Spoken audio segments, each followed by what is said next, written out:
Venus has more volcanoes than any other planet in the solar system, more than 1,600. And a day on Venus, measured by how long it takes to rotate once on its axis, takes longer than the time it takes to complete a full orbit of the Sun. Wow! And that's just Monday. An extreme greenhouse effect warms the planet's surface up to 870 degrees Fahrenheit, hot enough to melt lead. Winds there reach the speed of 450 miles per hour in the middle cloud layer, faster than the speediest tornadoes on our planet. The pressure on Venus's surface is 90 times higher than that at sea level on Earth. What a great place for a vacation, huh? And recently, this incredible place has become even more intriguing. In the toxic Venusian atmosphere, there's something that might mean the existence of life. Unfortunately, scientists haven't had a chance to collect any microbe specimens or snap any pictures of life there. But they've discovered a chemical called phosphine, and it's a big deal. If it's not some previously unknown chemistry that produces the gas, then there must be a kind of microbial life involved in the process. Phosphine is made up of 3 atoms of hydrogen and 1 atom of phosphorus. This gas is toxic to any normal life form that needs oxygen, including us humans. On our planet, phosphine can be found in places with no or little oxygen, for example, marshes and swamps.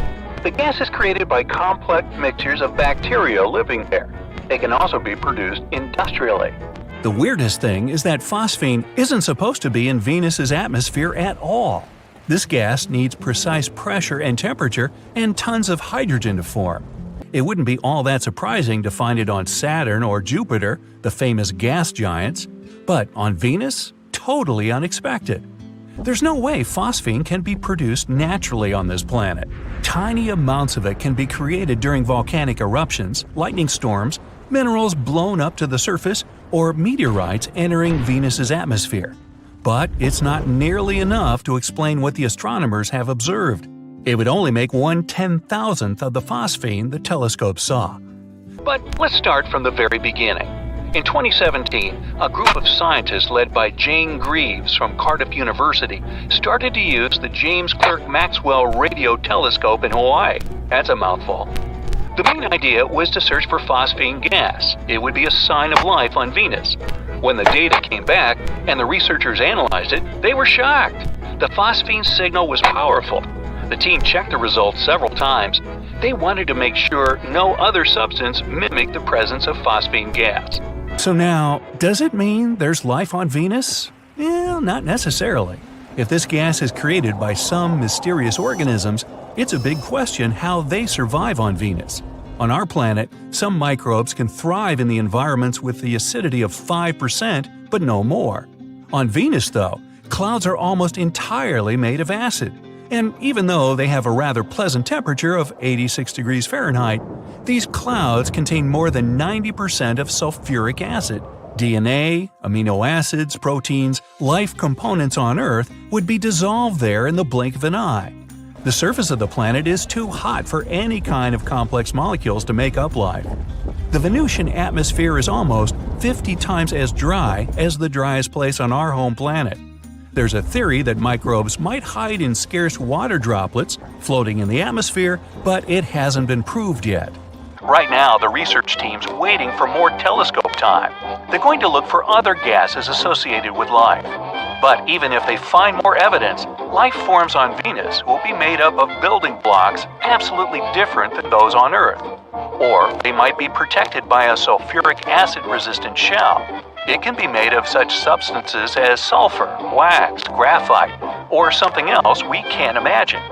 Of course, some experts question the idea of life on Venus. They think the gas might be produced during some geologic or atmospheric processes happening on the planet.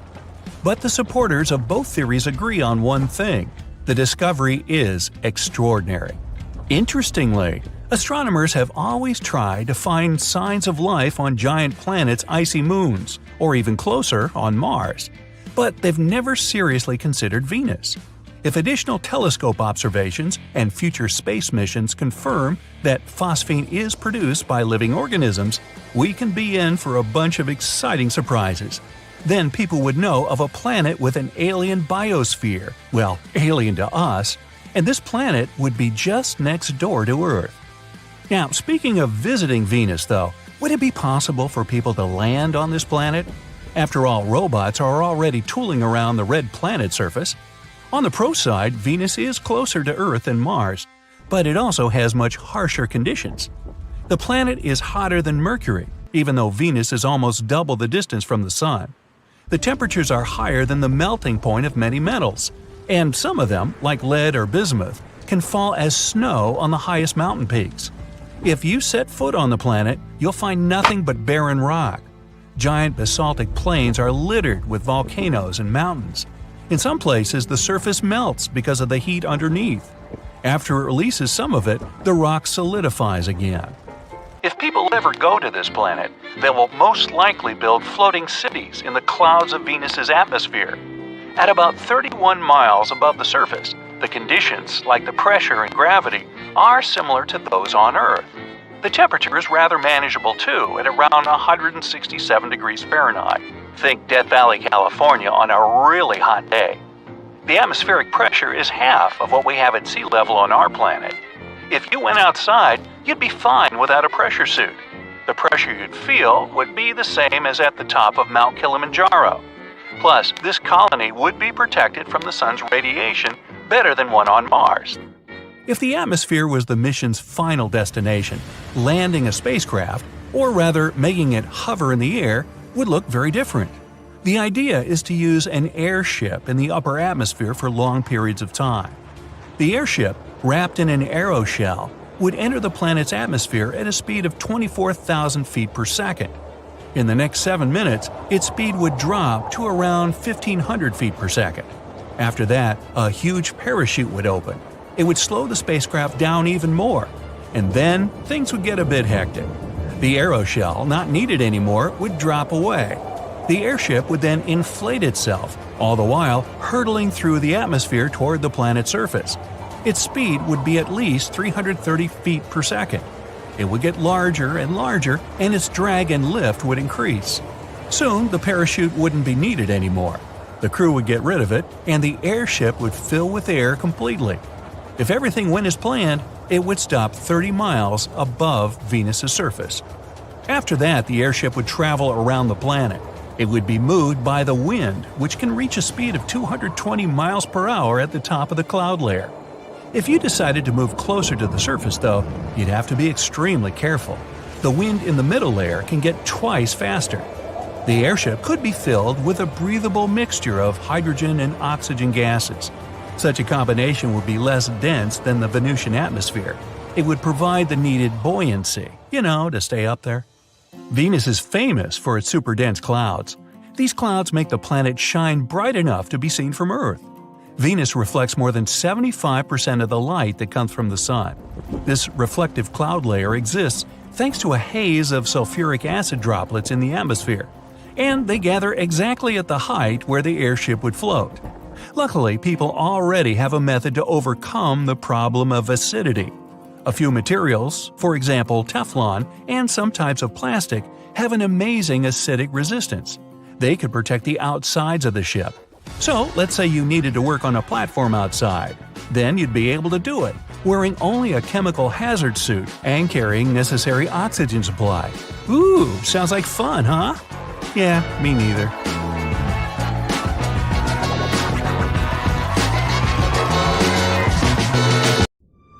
Ah, Earth.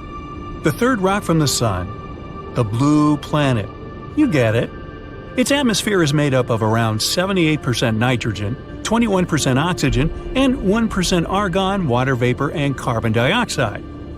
A nice balance for any living creatures to breathe. The weather here is also perfect for life to exist, unlike places like Saturn, Mercury, or any other celestial object in our solar system. We have the troposphere to thank for that. It's the densest part of the atmosphere on our planet and is 5 to 9 miles wide. It's the layer of the atmosphere that always affects our weather and secures the right conditions for life to exist and to have bodies of water. Earth is just sitting in its orbital path, minding its own business, revolving around the Sun until, BAM! Venus and Mars swoop in and spoil the fun. No one wants to leave poor Earth alone. These two relatively large celestial objects moving toward Earth will have dire consequences for our planet, starting with changes in its orbiting trajectory path. The planet's orbits in the solar system have to maintain the right balance so that nothing goes haywire. Of course, if any large object approaches Earth, it would throw our orbiting path off course. The planets will revolve around each other, which will cause plenty of natural disasters on our lands. This will also affect our rotation timing, potentially slowing it down. Days will not flow but drag by. Animals that rely on daytime will need to readjust their biological clocks. Nocturnal animals will also need to figure out how to cope with the long nights. Humans have adjusted pretty well to the 24 hours a day timing. Time itself is just a human construct to measure things. We'll have a tough time sleeping and adjusting to the stretched day. Marine animals rely on the natural current flow to migrate around the oceans. With Mars and Venus crashing the party, it looks like they will also need to find new paths. Birds migrating to other lands throughout the year will also be confused and not know what to do. In general, the Earth's temperature will rise, and massive heat waves and permanent climate changes will occur. This brings us to our next issue, the heat. The radical temperature rise will turn everything into a barren desert. It'll be summer all year long, especially if Venus is in the picture. Most of the planet will dry up and won't be suitable for growing crops. Venus is hot, really hot. Even though it's not the closest planet to the Sun, it's still the hottest. The temperatures on Venus are close to 900 degrees Fahrenheit, which will melt you like an ice cube. The lands on Venus are generally flat, probably due to the temperatures. It's mainly hot because its atmosphere is thick and traps the hazardous gases inside. If Venus inches its way towards us, it'll invite those gases to our atmosphere and compromise it. Mars, or the red planet as we know it, is very cold. That might stay the same if it starts rotating around us. It's also home to the largest dormant volcano in our solar system, which makes Mount Everest look like a tiny bush compared to a tree. With so much instability, it might just wake up one day and spew out molten lava. Mars has a very thin atmosphere, which makes the planet chilly. Its gravity is quite similar to ours. It's actually very cold and has ice caps in the poles covered with carbon dioxide. The same's true for Mercury. You can only last there as long as you can hold your breath and be in the sweet spot between the sunrise and sunset. The three planets orbiting each other will eventually collide. It's just a matter of time. And the Moon, just hanging out like a fly on the wall, will be so insignificant that something will eventually throw it off course and another planet will capture it to its orbit. Or, in the most dire case, it will collide with one of the two intruding planets. Earth will experience extreme tidal waves like nothing before. The two new planets revolving around Earth will cause a major imbalance, making our gravity shift out of control. Each tidal wave will be bigger than the previous one and will cover the dry land. Plenty of little scattered islands in the oceans will be completely submerged. Coastal cities and towns will also be home to fish. Flat countries in general will need boats to get around. Dams and dikes won't be enough to stop the water from coming in. Everyone needs to move towards higher ground to escape the floods. With the climate getting hotter, the polar caps will melt like ice cream on a sweltering summer day and add to the water level rising. Within a few months, the whole Arctic will be nothing but liquid. But wait, there's more! The crust will wear out due to the instability of the Earth's surface and fluctuating gravity. The Earth's crust is mainly made up of oxygen, which means we're basically walking on air. We might experience more earthquakes than before, and dormant volcanoes will wake up from their deep slumber. The skies will be covered in ash, making flights impossible. No one can travel by sea or by air. Importing and exporting will become history. The overall climate will get hotter, just like in Venus. The three planets orbiting each other and their huge mass might even unintentionally welcome other planets and celestial bodies to join the party. So, what if Jupiter decided to turn up? Now, Jupiter is the largest planet in our solar system. To give you an idea, the Earth would be just the size of a grape if Jupiter were the size of a basketball. It also has the largest storm we can perceive. That's known as the red spot, a place twice the size of Earth that has hurricane-like storms that have been going on for hundreds of years. Now, by the time you're done watching this video, you can expect the storm to still be going at it. Since the planet is huge, gravity must be quite strong here. It also has many moons, some of them of our little Earth. There will be no room for any proper space among the planets. Jupiter's moons will be thrown off course and latch onto other planets around. Some of the moons might collide with each other, causing massive debris to be displaced all over the place. The gravity of the planetary party will attract comets to enter the atmosphere, potentially crashing down on us. Oxygen levels will deplete, so the Earth's crust crumbling will continue. It'll rip open the ozone layer, causing heavy strokes of ultraviolet waves to enter our atmosphere. We won't be able to step outside for too long without some protective gear and oxygen tanks. Human civilization will change drastically. We'll all live in sheltered containers that will provide clean air and safe and filtered sun rays. The shelters will be sturdy enough to withstand frequent earthquakes. We will grow only enough crops to sustain ourselves until we leave the Earth. Since it'll only be a matter of time before the planets collide, the next step would be to create large rocket ships to fly us out of the Earth. With Mars, Venus, and Jupiter revolving close to us, it won't be easy to do so. All the space debris will be blocking us from exiting the space zone area. The only safe place outside this region will be many millions of miles away, where only single planets exist. They may or may not have the conditions to host life, but humans will have the technology to land just about anywhere with similar gravity and construct the right shelters. Eventually, Mars, Venus, Earth, and Jupiter will collide with each other and break like eggs, like a big space omelet. Don't forget the moon's crashing and breaking in the mix, but we'll already be far, far away by then, hopefully.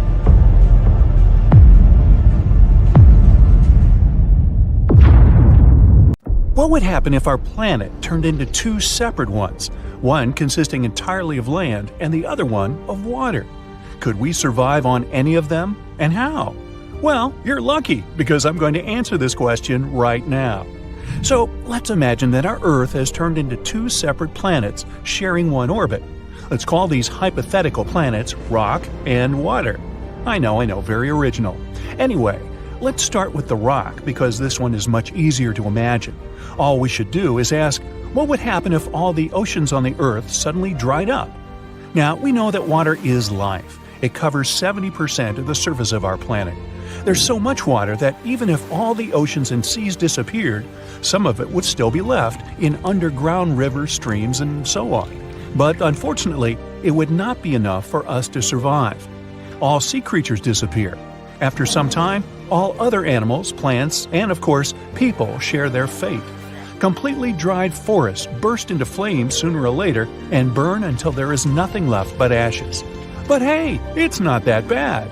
Well, it is bad, but life can still exist in some form.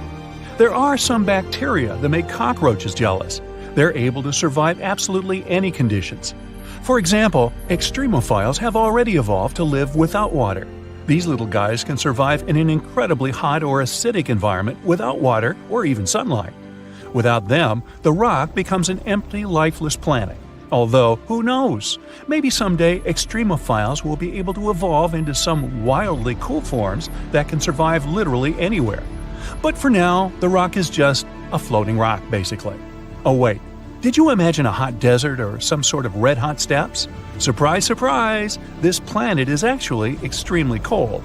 You see, without water, there would be no atmosphere. The atmosphere consists of a concentration of various gases, including hydrogen and oxygen. Some H and O, you know where this is going, right? Yep, no water, no atmosphere. And since it is the atmosphere that accumulates all the heat we need, the planet would be very cold without it. The contrast between cold and less cold places also becomes very sharp. You see, water is basically a climate stabilizer. The oceans absorb almost all of the heat of our sun. They distribute it evenly over the Earth to make sure it doesn't get too cold or too hot. So without it, the rock gradually turns into a cold desert.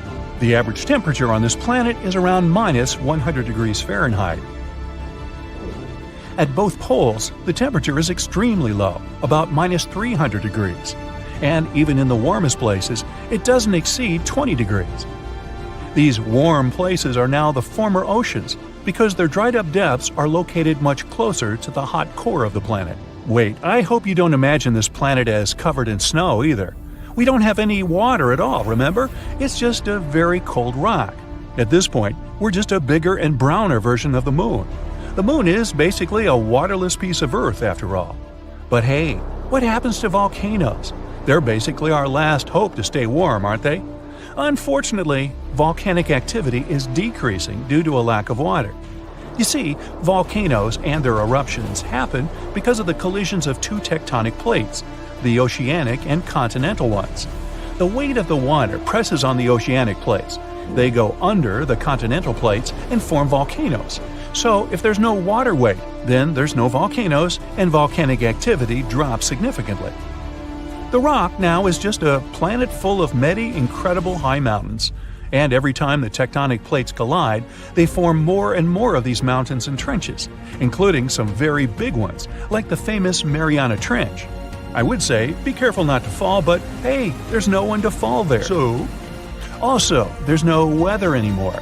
No water means no more snow, ice, or rain, or even clouds.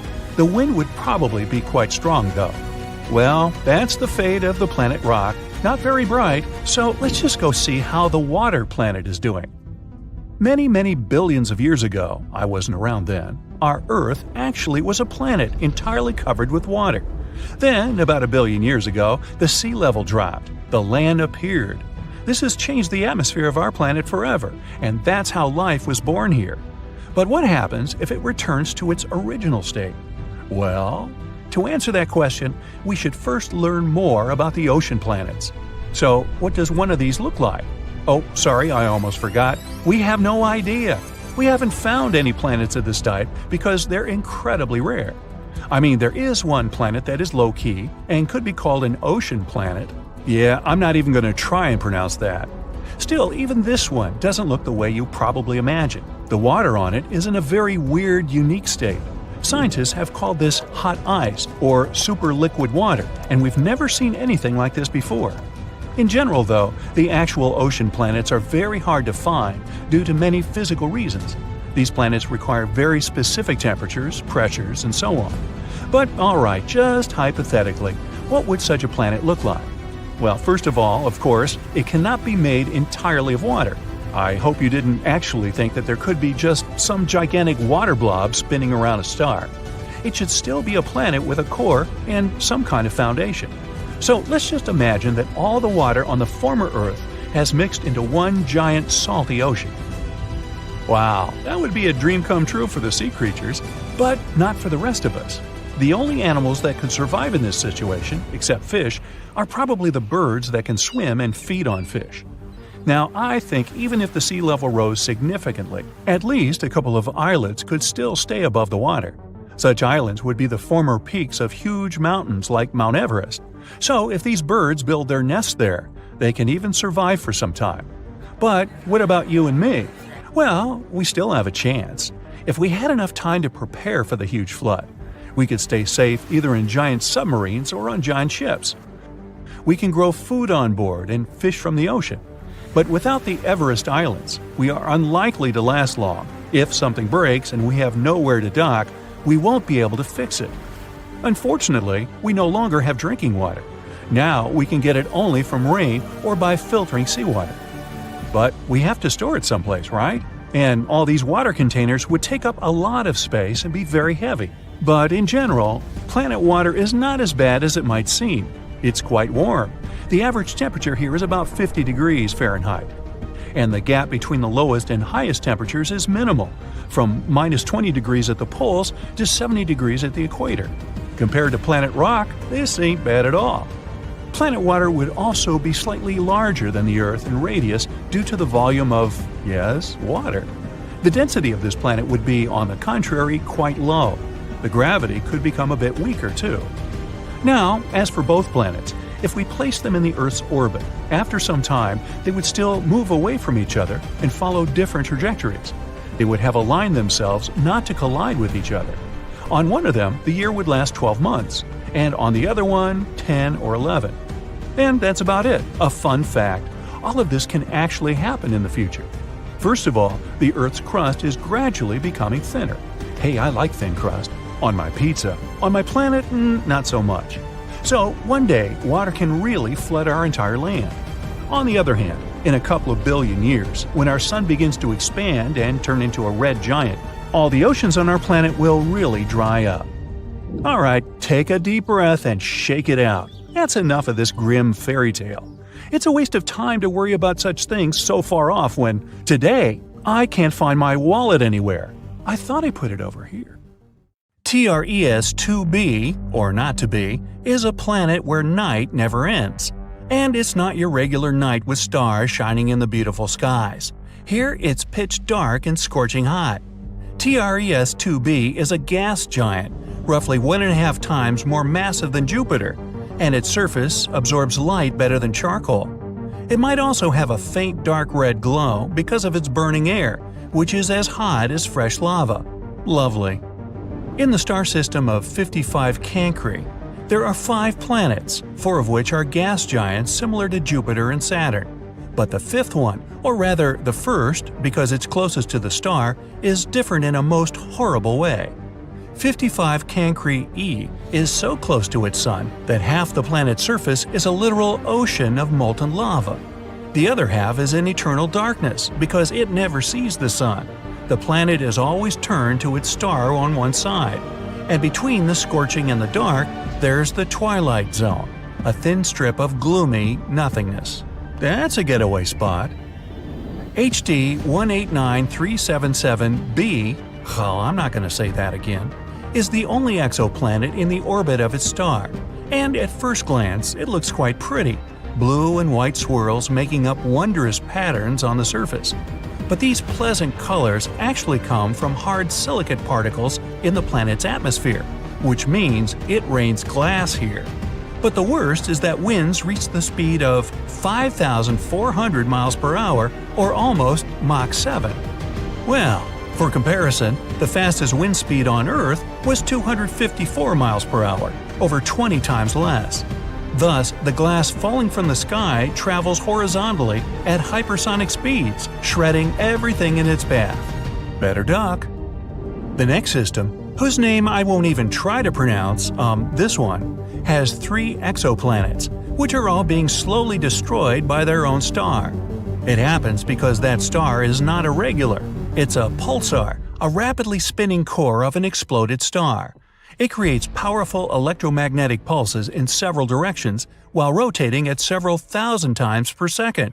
As a result, the planets orbiting this deceased star are slowly being eaten away and will eventually disappear entirely. Kepler-70, hey, I can say that one, is a hot blue dwarf star that exploded into a red giant some 18 million years ago. At the time, it was orbited by at least 2 planets, the closer of which was a Jupiter-like gas giant. Its name was Kepler-70b, and it still exists, but the overgrown star consumed it and transformed it into a blazing hot rocky world. Right now, it's one of the hottest planets ever discovered. Its temperature is higher than the surface of our sun. It was lucky to survive spending time inside the star, but it's evaporating now and will probably be no more in the near future. WASP-12b is one of the weirdest and saddest planets out there. The enormous gravity of its star, combined with the planets consisting mostly of gas, result in the star slowly devouring its protege. So pal, what's eating you? My mother. WASP-12b has already taken the form of an egg, stretched toward its merciless sun, and it's unable to do anything with its condition. In another 10 million years, the planet will inevitably succumb to the voracious star's appetite. Hey, you asked. If you ever wondered what it's like to walk on ice and hot coals at the same time, Gliese 436b is a planet that would give you a vivid example. Being extremely close to its sun, the Neptune-sized exoplanet boasts temperatures hotter than a blazing oven, and yet it's covered in ice, which burns incessantly. This ice is much denser due to the enormous gravity of the planet, staying solid even under extreme conditions and not melting away. No list of frightening worlds could do without mentioning Venus, the Earth's evil twin. The second planet from the Sun has an atmosphere so thick and full of clouds that its surface is much hotter than that of Mercury. Volcanic eruptions constantly thrash Venus. Its gravity is almost 100 times stronger than ours, and those clouds I mentioned are not made of water but of sulfuric acid, which condenses and rains down on the ground, adding to the inferno. But even if you were brave, or crazy, enough to try to pass through these clouds, you probably couldn't. The winds up there are as strong as some of the most powerful hurricanes back on Earth. Here we have a very long name for a very, very cold planet. Although the host star is not too far away, it's a small and rather cool red dwarf, whose light and heat barely even reach the planet. The temperatures out there fall as low as minus 370 degrees, which is only marginally warmer than absolute zero. The exoplanet is thus dark, gloomy, and covered in eternal ice that never thaws. I thought I thaw that Thumbworth. Still, if it has a rocky core, it might generate some heat, so there's a chance that deep below the frozen surface, some unknown alien things might lurk. Dimidium, located roughly 50 light-years away from our solar system, is a planet hostile to any living thing on many accounts. It's tidally locked to its sun, which means one of its sides is always facing the star, while the other is always turned away. The hot side is heated to over 1,800 degrees, perpetually blown over with winds reaching 600 miles per hour. And that's winter. Well, actually, I don't know that. Despite Dimidium being a gas giant, it has a large amount of iron in it, which melts and evaporates in the atmosphere, creating clouds. And when those cool down, they fall on the surface in the infernal rain of molten iron. That'll test your mettle. Oxygen is usually viewed as an element that might bring life to a planet, but this is definitely not the case for Osiris. Scientists were shocked to find oxygen on this planet, or rather around it, because it's 8 times closer to its star than Mercury is to the Sun. This extreme distance makes Osiris a living melting pot, where anything that could burn will. It's also responsible for a very short orbit of the planet around the star.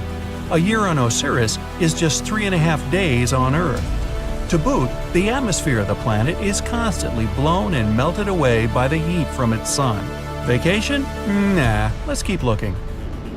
Karat Exo 3b is neither as hot nor as cold as some of the others on this list, but it's terrifying in its own more insidious way. It's a gas giant similar in size to Jupiter, yet 20 times denser. This makes this exoplanet's gravity weigh down on everything on its surface 50 times more than it would on Earth. Stepping on it would be your ultimate doom, because you'd be immediately crushed by the density of its atmosphere. Karat 7b is another oven-like world. Its day-to-day temperature is over 4,000 degrees. Combined with the rocky surface, it presents an infernal landscape.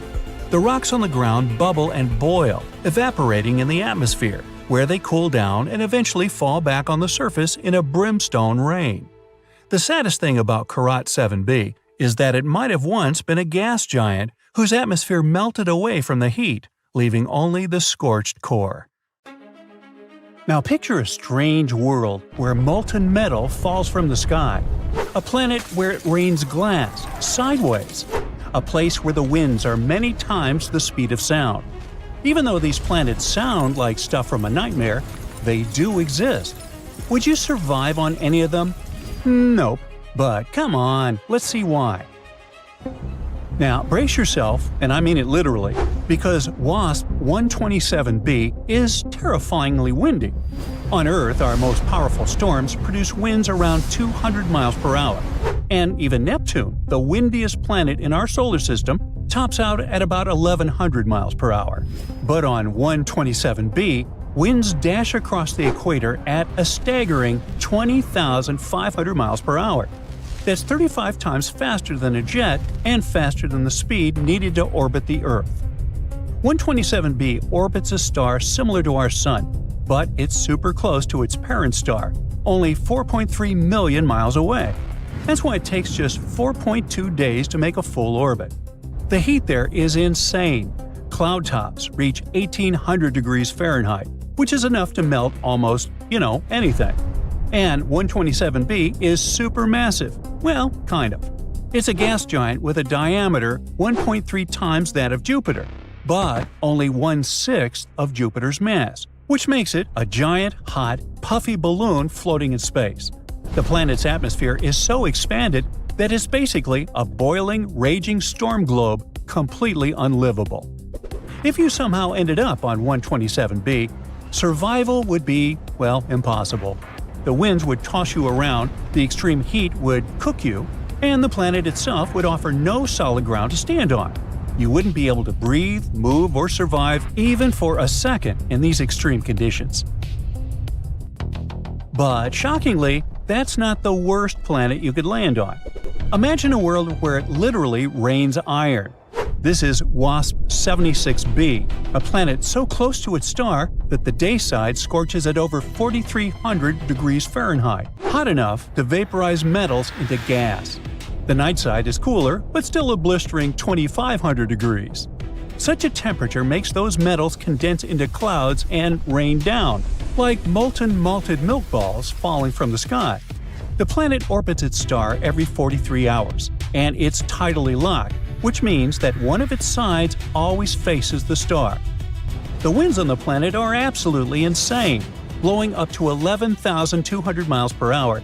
They zoom across the planet, fueled by the extreme temperature difference between day and night. And 76b is huge. It's a gas giant twice the size of Jupiter.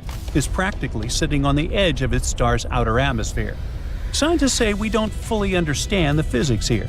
Eventually, this planet could spiral into its star, or radiation could strip away its atmosphere, leaving only a scorching rocky core. Now, a human on 76b wouldn't last a fraction of a second. The day side would instantly vaporize you, just like the night side.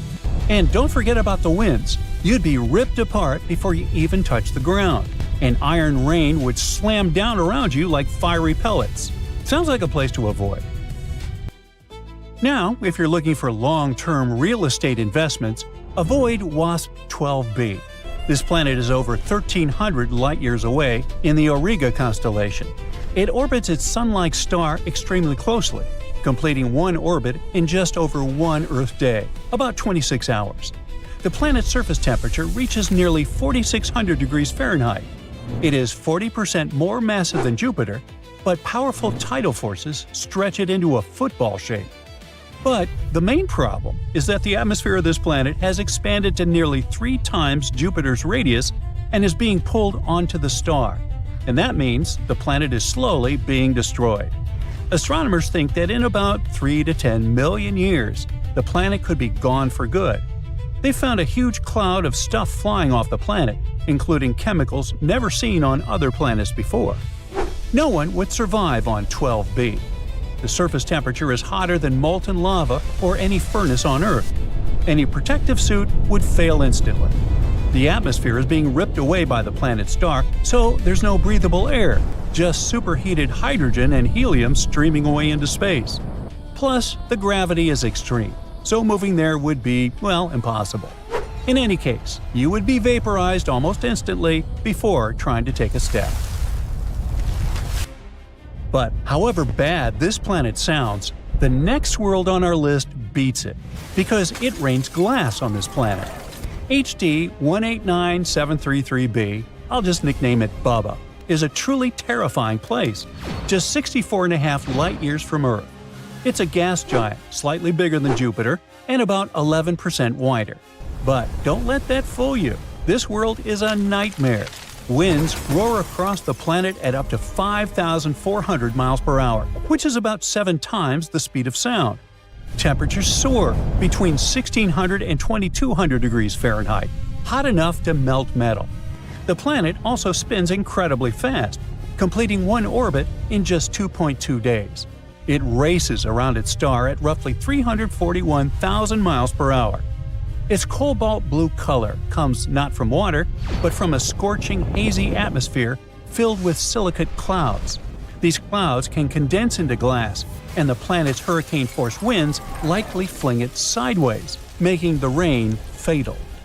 Bubba is a hot Jupiter, a huge gaseous planet racing in a tight orbit around its star.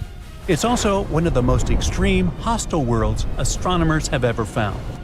If you somehow ended up in this world, survival would be out of the question. The heat alone is lethal. Insane winds would slam you around. An umbrella wouldn't save you from glass raining sideways, which would shred you in seconds. In short, you wouldn't last a heartbeat in this inhospitable world. But there's a planet that makes almost every other world look tame. It's Gliese 436b. It's small for an exoplanet, roughly the size and mass of Neptune, but don't let that fool you. Its proximity to its star turns it into one of the most extreme planets we know. 436b orbits a red dwarf star just 2.5 million miles away. To put that into perspective, Mercury, the closest planet to our Sun, is nearly 36 million miles out. This means that 436b races around its star every 2 days and 15.5 hours. That's lightning fast. A year there is shorter than a long weekend on Earth. The surface temperature is a balming 820 degrees Fahrenheit, which doesn't sound too bad in comparison. But there's the twist. The planet is covered with ice. Now, that's not ordinary ice, though. This is Ice 7, a dense, crystalline form of water created under unimaginable pressure. Imagine water so tightly packed that instead of melting under extreme heat, it remains solid. Scientists call it burning ice, and it's a form of ice that Earth laboratories can only replicate under controlled conditions. The atmosphere of the planet is just as bizarre. The planet is mostly hydrogen, like a gas giant, but it contains 7,000 times less methane than expected. Instead, astronomers find a surprising amount of carbon monoxide, which shouldn't survive in such heat.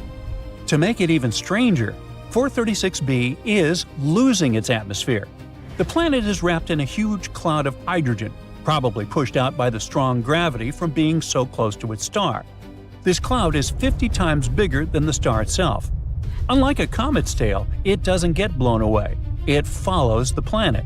Astronomers think that 436b has already lost up to 10% of its atmosphere. Now, if a human, like you, somehow landed on Gliese 436b, survival would be impossible from the first second. The surface temperature is hot enough to vaporize skin and incinerate anything exposed. The gravity is crushing because the planet is dense and packed tightly with matter, which would make a person feel like trying to lift a car with every step. Even worse, can it get worse? Yes. The atmosphere is mostly hydrogen with high levels of carbon monoxide. Breathing would be instantly toxic, and a single inhale would shut down your lungs. And that burning ice is so solid under pressure that even if you somehow avoided the heat and toxic air, the ground itself would be a strange, brittle, crystalline surface that could fracture or collapse underfoot. Add to that the planet's rapid orbit. Completing a full year so fast means winds and atmospheric currents are extreme. No shelter, no suit, and no parachute could protect you. In short, you would be instantly boiled, crushed, and poisoned, all while the strange, dense ice underfoot refuses to melt. Well, bye-bye. As scientists continue to explore the vast expanse of the universe, they've made some incredible discoveries that have left them with more questions than answers. From a scorching super-Earth to a football-shaped world, the exoplanet discoveries of 2022 are truly out of this world. So hold on tight, the future of exoplanet discoveries is looking brighter than ever. Number 1. New type of exoplanets. Red dwarfs make up over 70% of all stars in space. So, in September of 2022, scientists decided to take a closer look at the small worlds orbiting them. What they found was amazing. New type of exoplanets that were made of half rock and half water, either in liquid or ice form. The researchers suggested that these planets likely arose from icy material and were born far away from their stars, past the ice line, where surface temperatures are freezing. But they later migrated closer in, to where the astronomers detected them. This discovery could have huge implications in the search for life in the cosmos. Though these planets are loaded with water, they might not be covered in oceans. Who knows? Maybe one of them will be the next Earth 2.0. Number 2. Jupiter-sized world. Imagine a planet so massive and mysterious, it's like a hidden Jupiter in our galaxy. Well, we just discovered one of those orbiting a star just 379 light-years away. Just. We've named it the TOI 2180b, and it's got everyone talking. Why? Well, for starters, this planet takes a whopping 261 days to orbit its star, which is much longer than most distant gas giants we've come across so far. But that's not all.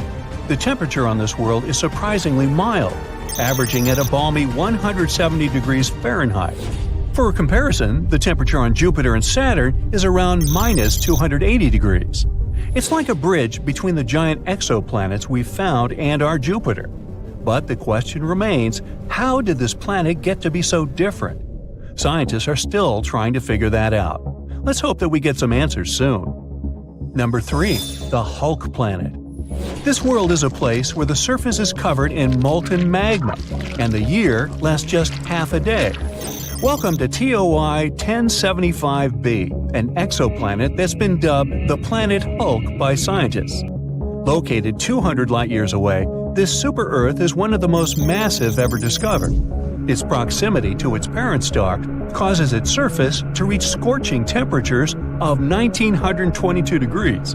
It's so hot that any form of water would evaporate instantly, and the air would be filled with vaporized rock. But it's not just the heat that's impressive, it's also its size. TOI 1075b is nearly 10 times the mass of Earth, making it one of the most massive super-Earths ever discovered. But the mystery doesn't stop there. The planet's orbit takes just 14.5 hours, making it one of the shortest orbital periods ever recorded for a planet of its size. What an exciting addition to our catalog! Number 4. 3 doomed planets. Astronomers made a shocking discovery of 3 planets that are circling in a dangerous dance next to the slowly fading stars. Just a decade ago, scientists never even imagined such planets could exist. These gas giant planets, similar in size to Jupiter, orbit way too close to their slowly fading stars. They're basically walking on the edge. Take one of them, for example, dubbed TOI 2337b. Its orbit will likely send it hurtling straight into the fiery arms of its host star in less than 1 million years. Well, I won't be around then. As these stars enter their final days, they're pulling in nearby planets like a black hole, altering their orbits and potentially causing catastrophic collisions. And as these planets get closer to their stars, their atmospheres heat up and swell, leading to some mind-boggling differences in density. But despite the doom and gloom, studying these worlds could give us valuable insights into the evolution of our own solar system. Number 5. Planet with a barium's atmosphere. These are 2 hot blazing planets, each with an atmosphere made of the heaviest element ever found in an exoplanet, barium.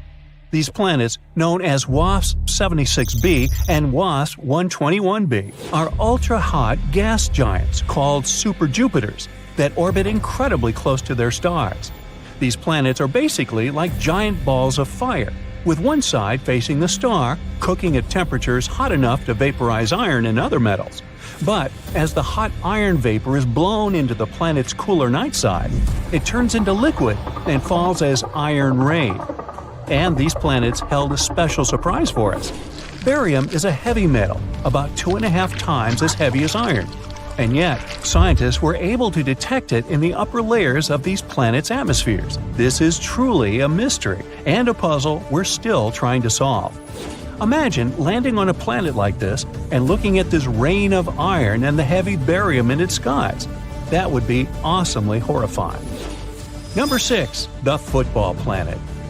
Get ready to have your mind blown, space enthusiasts, because we've just discovered the ultimate football-shaped planet, and it's unlike anything we've ever seen before. Meet WASP-103b, the ultra-hot exoplanet that's more than 1,000 light-years away from Earth. This gas giant is so close to its parent star that its shape is being stretched by the intense gravitational forces. But this isn't just a fun shapeshifter, it's also a valuable scientific discovery. By studying the planet's passes across its star, we were able to measure its deformation for the first time ever. It's like taking a snapshot of a planet in motion, and it's giving us insights into the extreme conditions that these planets can endure. This is truly a great discovery. Number 7. A zodiacal light. Are you ready for a cosmic ghost story? Scientists and high school students in China have uncovered a spooky phenomenon on 3 distant exoplanets. It's called zodiacal light, a glow that's similar to the one seen here on Earth during sunset. But this isn't just some eerie light show. It could hold clues about the makeup of these potentially habitable worlds. Imagine watching the sunset from a dark spot on Earth, and instead of darkness, a triangle of light appears. That's zodiacal light. It's caused by sunlight reflecting off dust particles that fill the solar system, the remains of asteroids and comets. A team of researchers analyzed 47 potential habitable exoplanets named Kepler 69c, Kepler 1229b, and Kepler 395c, all super-Earths, had signs of this light. This discovery is more than just a spooky phenomenon. It could reveal information about the presence of asteroids and comets in these exoplanet systems, which could be difficult to detect otherwise. So that's pretty neat. Number 8. A planet with silicate clouds.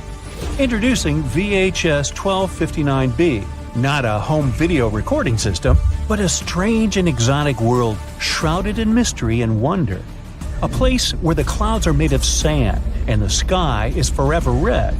This isn't the stuff of science fiction, but a real-life discovery made by the brilliant minds at NASA. This is a brown dwarf exoplanet that's making waves in the astronomical community. It's way too massive for a planet, nearly 20 times the size of Jupiter, but it's not quite a star. It's something in between, a cosmic enigma that defies definition. But what's really crazy about VHS 1256b is its atmosphere. Scientists have discovered that this strange world is cloaked in thick clouds of silicate grains, similar to sand.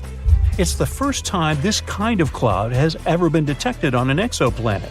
And it's a discovery that's sure to change the way we think about the universe and the possibilities of life beyond our world. And there you have it, folks. The year 2022 was filled with incredible discoveries and groundbreaking findings in the world of exoplanets. But this is just the beginning, as scientists and researchers continue to explore the vast expanse of space. We can only imagine what other wonders await us. So, let's keep looking. Who knows what secrets the stars hold for us next? So, planets with 2 suns, like Tatooine from Star Wars, used to sound like pure fantasy. For decades, scientists believed these systems were too unstable to exist. 2 stars tugging at a planet should fling it into space or drop it into one of the suns. Except, it turns out that nature didn't get the memo. Astronomers have found a planet calmly orbiting 2 stars like it's no big deal. This planet lives closer to its 2 parent stars than any other directly imaged planet in a binary star system astronomers have ever seen. Now, direct imaging means they saw the planet's light, not just its shadow. The whole system sits about 446 light-years away, so the light we see from it today left before humans ever built modern cities.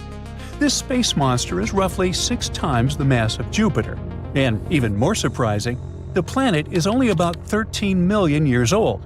That sounds ancient until you zoom out a little. Earth is about 4.6 billion years old, which makes this planet basically a newborn in cosmic terms. The 2 suns of this monster orbit each other incredibly fast and complete a full loop in just 18 Earth days. That means their gravity constantly shifts, yanking space around them like a cosmic washing machine. Even so, the planet stays locked in its path, so it takes it 300 Earth years to finish a single orbit. So nobody fully understands how this planet formed in the first place. When 2 stars orbit each other this closely, their gravity usually tears apart planet-forming material before anything big can take shape. Scientists have only found a few dozen planets like this so far, and that's nowhere near enough to piece together the full story. To solve the mystery, they need more data. Now, another cool find that still needs more research is a planet so stretched by gravity that it looks like a lemon, not a sphere. This planet is nothing like the calm blue and green worlds we see in space movies. It orbits a pulsar, which is basically a star's corpse. When a massive star expires, it collapses into an ultra-dense object that spins insanely fast and blasts radiation like a cosmic lighthouse. Being near one of those means game over for anything solid. And yet, this planet hangs on, barely. The gravity stretches it, pulling harder on the side facing the pulsar than the far side, like cosmic taffy.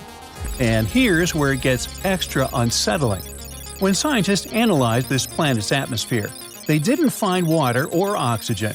They found helium and pure carbon. No clouds, no oceans, no chance of life.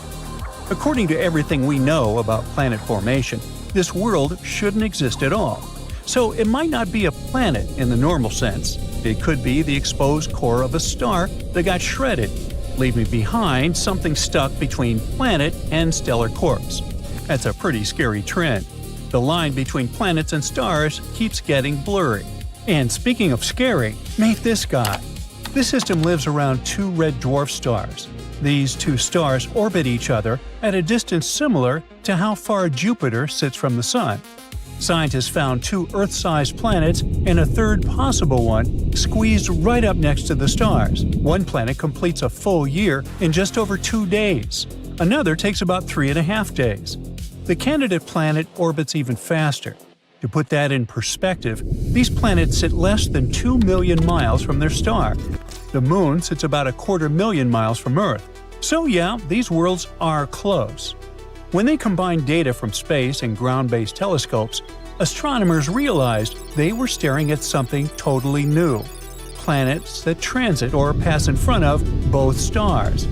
Most planets in double-star systems orbit only one star, and this setup shouldn't last long according to the rules of physics. But these planets exist anyway, calmly breaking the rules. So this guy proves that planet formation works in ways we still don't fully understand, and space clearly enjoys messing with our expectations. Now, let's crank up the horror a notch. Astronomers made the first ever 3D map of a planet outside our solar system. And not just any planet. This one is so hot it literally tears water molecules apart. As the planet moved behind its star, the James Webb watched tiny changes in the star's light at different colors or wavelengths. Some colors get absorbed by water vapor, others don't. By stacking all that info together, scientists figured out temperatures at different heights and locations in the planet's atmosphere. And that's how they learned that parts of its atmosphere heat up to nearly 5,000 degrees Fahrenheit, hotter than molten lava. This superhot planet sits about 400 light-years away and weighs around 10 times as much as Jupiter. It races around its star in just 23 hours. 1 year there is basically a day. And because it's so close, the temperatures get so high. Winds try to move heat around, but they totally fail. WASP 18b's atmosphere barely has any water and instead overflows with carbon monoxide. Astronomers once believed water should be common in giant planet atmospheres. This world proves water is optional, not guaranteed. Now, magma worlds are another perfect proof of that.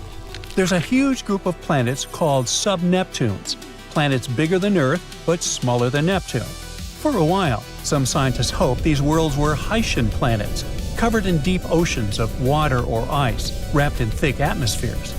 One famous example was K2-18. Its atmosphere showed methane and carbon dioxide, but almost no ammonia. But as it turned out, lava dissolves ammonia too, so the missing ammonia doesn't prove water at all. It could just mean the planet has a global ocean of magma instead. The researchers modeled how these planets heat up, cool down, and evolve over time. They asked a simple question: do these planets ever cool enough to stop being lava worlds? And the answer was almost never. When they tested thousands of known sub-Neptunes, they say almost all of them are likely lava worlds, not water worlds. In simple terms, these planets don't breathe water vapor, they breathe rock vapor. Their atmospheres come from magma boiling. not oceans evaporating. And that changes everything. Many worlds we once labeled maybe habitable turn into hellscapes the moment you run the numbers honestly. And that means space isn't hiding Earth clones, but mass-producing furnaces and other sorts of monsters. Take this bad boy, for instance. It sits only about 64 light-years away, which is uncomfortably close in cosmic terms, and it's the nearest hot Jupiter to Earth. From afar, it looks stunning, a smooth, deep blue marble floating peacefully in space. But that color hides something absolutely brutal. On this planet, it rains glass, sideways. Winds scream across the atmosphere at around 5,400 miles per hour, fast enough to shred anything instantly. The blue color comes from tiny particles of silicate, the stuff glass is made of, floating in the air. The planet's surface temperature hits about 2,400 degrees Fahrenheit, hot enough to melt rock. That heat turns those silicates into microscopic shards of glass that whip around the planet like a worldwide sandblaster. Standing there wouldn't hurt. You wouldn't exist long enough to ever feel it.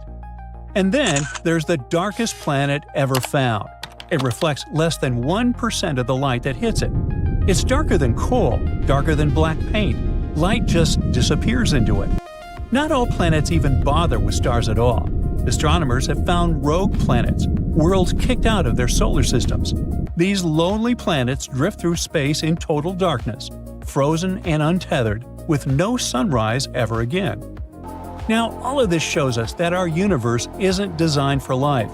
Life survives despite the universe, not because of it. Earth isn't typical, it's lucky. We're only at the beginning of this discovery era. Every year, new telescopes sharpen the picture, and every year, the picture gets stranger. The more clearly we see the universe, the less it resembles our imagination. And that's the most unsettling truth of all. This planet, the one right here, shouldn't exist, but it does. A newly discovered planet rotates around a star that's much smaller and dimmer than our Sun. The planet, however, is enormous. Such a tiny star couldn't create it, so it's like finding an ostrich egg in a chicken coop. A team at Penn State built a special tool called the Habitable Zone Planet Finder.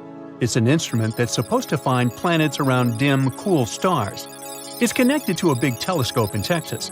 The tool looks at the light from these stars, which is mostly in the near-infrared, beyond what our eyes can see. This gadget can spot changes in a star's speed caused by a planet. If the star movement slightly changes, that means there must be a gravitational pull nearby. Years ago, this technique helped find the first known exoplanet around a star like our Sun. Today, we've improved this method to make more precise measurements. Our main goal is to find Earth-like planets. They should be rocky and located in habitable zones, areas around stars where liquid water could exist. The Doppler technique isn't that great at finding Earth-like worlds yet, but works well for cool, dim stars. And that's how we discovered the impossible LHS 3154b. Planets usually form in disks made of gas and dust in space. Picture a flat, spinning cloud of tiny particles. These particles come together and stick to each other, creating a flat, rotating disk. Over time, these tiny bits combine to form a solid core. This is the starting point for a planet. Once the core is there, it attracts more dust and even gas like hydrogen and helium. But making a planet this way isn't easy. They need a lot of stuff, mass, and materials. This process is called core accretion. Stars are a huge help in that process. Usually, big stars have more gravity, so they can gather more stuff to form planets. But the star we discovered recently isn't very big. It's 9 times smaller than our Sun. A star this small shouldn't have a big enough disk to make a heavy planet. To do that, its disk should have been at least 10 times bigger. But this heavy planet, LHS 3154b, exists. Now, this mysterious planet is 13 times heavier than our Earth. It's similar in size to Neptune. It's about 50 light-years away from us in the Hercules constellation, which, in space terms, is very close. The planet is also super close to its star, completing 1 year in almost 4 days. This discovery is making scientists rethink their ideas about how planets and stars come into existence. There are new theories coming around. For example, a theory called gravitational instability. It says that, instead of the pieces coming together bit by bit, the material in the disk collapses all at once, directly creating a planet. But even with this theory, it's hard to explain how such a heavy planet could form without a really massive disk. It'll take us some time to figure out the truth. This isn't the first planet that makes us doubt our theories. Recently, scientists found another planet called Hala. This planet is orbiting a star called Baekdu, and just like the previous one, it shouldn't really exist. It's way too close to its star. Stars change a lot during their lives. Normally, when a star becomes big and prepares to leave this world, it's called the red giant stage. A star like that tends to destroy or push away any nearby planets, creating a huge mess. Hala rotates around a red giant, and it should have been swallowed or destroyed by the expanding star a long time ago. But it's still hanging there. Even though Baekdu has already started burning helium and shrunk to a smaller size than expected, Hala isn't bothered in the slightest. Scientists call Hala the Forbidden Planet. Ooh. This discovery challenges what we thought about how planets survive near aging stars. It raises two theories. One suggests that Baekdu was once two stars, a white dwarf and a red giant. Hala orbited them both, and they merged before the red giant fully expanded. This allowed Hala to survive because the extra helium from the white dwarf prevented the red giant from growing too much. The second theory says that Hala formed from the debris created when the two stars merged. In this scenario, Hala would be a very young planet orbiting an elderly star. Astronomers plan to continue studying Hala and look for more planets like that. Another oddball, besides me, is called LTT 9779b. This one scares us too because it's too shiny. The planet reflects 80% of the light from its star. Regular mirrors reflect from 85 to almost 100% of light, which means that this mysterious planet should look like a rough mirror, with aluminum or silver-like reflections. This is another Neptune-sized planet. It's located 268 light-years from us and was discovered by NASA's TESS spacecraft. It completes a full rotation around its star in just 19 hours. It's so close to its star that it's scorching hot, reaching temperatures over 3,600 degrees Fahrenheit. Normally, planets this close lose their atmosphere and turn into bare rocks. But this one breaks the rules again.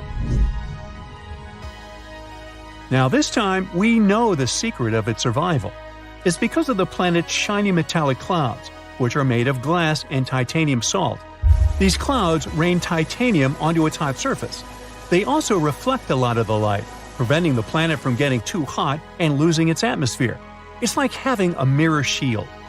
This planet's size also surprised scientists. It's way bigger than Earth. Other planets this close to their stars are either much bigger gas giants or small rocky planets. This planet is a smaller gas giant, and scientists didn't expect it to exist so close to its star. This is the shiniest planet ever found, even shinier than Venus. But despite its cool appearance, it's probably not a friendly place for life because of its extreme temperatures and strange metallic rain. And our final rule breaker is a planet called WASP 107b. Scientists discovered it using the James Webb Space Telescope. It's located around 208 light-years from us in the Virgo constellation. It's also fast and completes an orbit around its star in just 6 days. This is a super Neptune exoplanet. It's similar to Jupiter in some ways, including the same size and scorching hot temperatures. But the main difference is that it's much lighter, weaker, and less dense. This is the least dense planet we've discovered so far. After researching some more, we also found that it has a tail. The helium on the planet extends beyond the transit egress.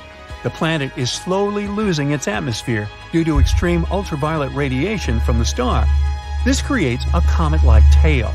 So, it looks like a fluffy comet. But that was just the beginning. The planet's low density, or fluffiness, allowed astronomers to study its atmosphere in detail. They found some surprising things, like water vapor and clouds made of fine silicate particles, which are like really fine-grained sand. The planet's host star doesn't emit a lot of high-energy light. But since WASP 107b is so loose, the light can penetrate deep into its atmosphere. This creates sulfur dioxide that smell when you light a match. In other words, it's a fluffy planet that rains sand and smells like matches.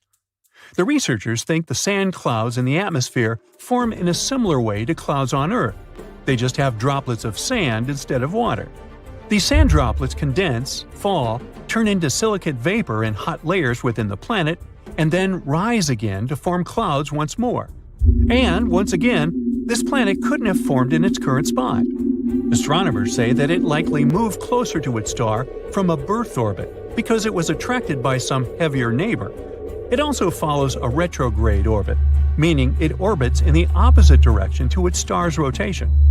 All these discoveries are changing how we understand planets and their atmospheres, giving us new insights into the mysteries of our own solar system. In a star system far, far away, to be more precise, 2,600 light-years away, there's an exoplanet called Kepler 1658b. It's a gas giant that resembles our Jupiter. But what differentiates it from Jupiter is that this poor planet is doomed. It's spiraling toward its parent star, which will eventually end in a fiery collision. But the most interesting thing? Astronomers would have remained totally ignorant of this fact if not for a tiny clue. It was a really minuscule change in the planet's orbit. It wouldn't have been noticed if astronomers hadn't compared more than a decade of data received by different telescopes. More precisely, scientists have been watching the exo-Jupiter pass between our planet and its parent star once every 2 weeks for the last 13 years. And they've noticed that the orbit of the planet is getting smaller and smaller. Every year, Kepler 1658b needs 131 milliseconds less to complete a lap around its star. If this tendency continues, the planet is bound to collide with its star in 2.5 million years.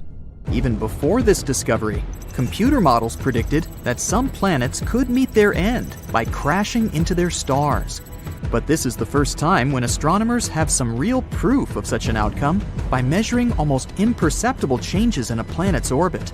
They now know for sure what happens when a planet is going to crash into its star, even though we probably won't be around to witness it. But let me tell you a bit more about the doomed planet. It was discovered by NASA's now retired Kepler Space Telescope.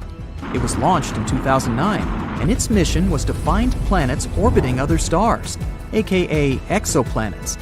And the very first exoplanet the telescope spotted was the very gas giant we've been talking about. But it took astronomers about a decade to confirm that this space object was indeed an exoplanet. This world is like a denser version of Jupiter. I mean, take 6 Jupiters worth of material, roll it into a ball about 1.1 times as wide, and voila! The planet is tidally locked to its parent star, which means that it makes one complete turn every time it finishes a lap around the star. As a result, the same side of the gas giant is always facing the star. It's the same as what happens to the moon. Our natural satellite is tidally locked to Earth. That's why we only see half its surface. Now, what is making the exo-Jupiter fall into its star? The same process that is pushing the moon away from Earth. When a moon orbits a planet, or a planet orbits a star, their gravity forces interact and tug on the other's mass. That's what causes tides on Earth. This tugging releases some energy. It can make an object speed up and slow down. In the first case, a space body will move higher. In the second, it will start moving lower. And this is exactly what's happening to the gas giant. Its parent star is 1.5 times the mass of the Sun. So, no wonder its tidal forces are gradually slowing down the planet's movement, making it fall inward. This all sounds kind of tragic, but this potential collision is by far not the weirdest thing happening in space. Let's look at some others. For example, Betelgeuse, a red giant in the Orion constellation, started to dim in 2019. This confused astronomers. By that time, the star had already swollen to enormous proportions. If it was to replace our Sun, its outer surface would spread far beyond Jupiter's orbit. And then Betelgeuse became dimmer in the fall of 2019. This process continued through February 2020. The changes could be seen with the unaided eye. No wonder, the star's brightness had dipped by 2/3. At that time, astronomers were sure Betelgeuse was about to explode into a supernova. They continued to observe the star, but unexpectedly, it returned to its regular brightness. Thanks to the Hubble Space Telescope, scientists figured out that the star had ejected some of its material, and this partially blocked its light. How about cotton candy exoplanets? Those are particular planets outside of our solar system. Also called superpuffs, they have the lowest density ever discovered. This gives them an airy, fluffy appearance. But despite looking like the most popular amusement park treat, such planets are enormous. Come to think of it, scientists often discover strange things in space. Some of them look like blurry blobs. But there's one type of these blobs that doesn't look like any other known space body. The odd radio circles are only visible in radio telescopes. They might be the remains of supernovae, but some astronomers go as far as to claim that they might be the throats of wormholes. Those are hypothetical tunnels between two very distant points in space. The Juno mission noticed something weird in the upper atmosphere of Jupiter. The unusual phenomenon was blue sprites and elves twirling above the planet's surface. These are two kinds of bright flashes of light that appear for short periods of time, mere milliseconds. They extend up and down toward the surface of the planet. On Earth, such flashes usually happen at the height of 60 miles above massive thunderstorms. Rogue planets don't orbit their stars, maybe because they don't have any. These free-floating space bodies travel across the universe and can end up literally anywhere. They're also pretty hard to find. Rogue planets produce only weak emissions, but not so long ago, astronomers spotted the smallest rogue planet in the Milky Way. It's smaller than Earth, but a bit bigger than Mars. Fast radio bursts are blindingly bright bursts of radio waves. They pack as much energy as our sun produces in days, but last mere milliseconds. Most of these fast radio bursts come from far, far beyond the Milky Way. But recently, astronomers have detected some originating in our home galaxy, and their source is a magnetar just 30,000 light-years away from our planet. If it does exist, nuclear pasta is the strongest material in the entire universe. Formed from the leftovers of extinguished stars, this substance gets squeezed into spaghetti-like tangles of material. It can break, but only if you apply 10 billion times the pressure needed to shatter steel.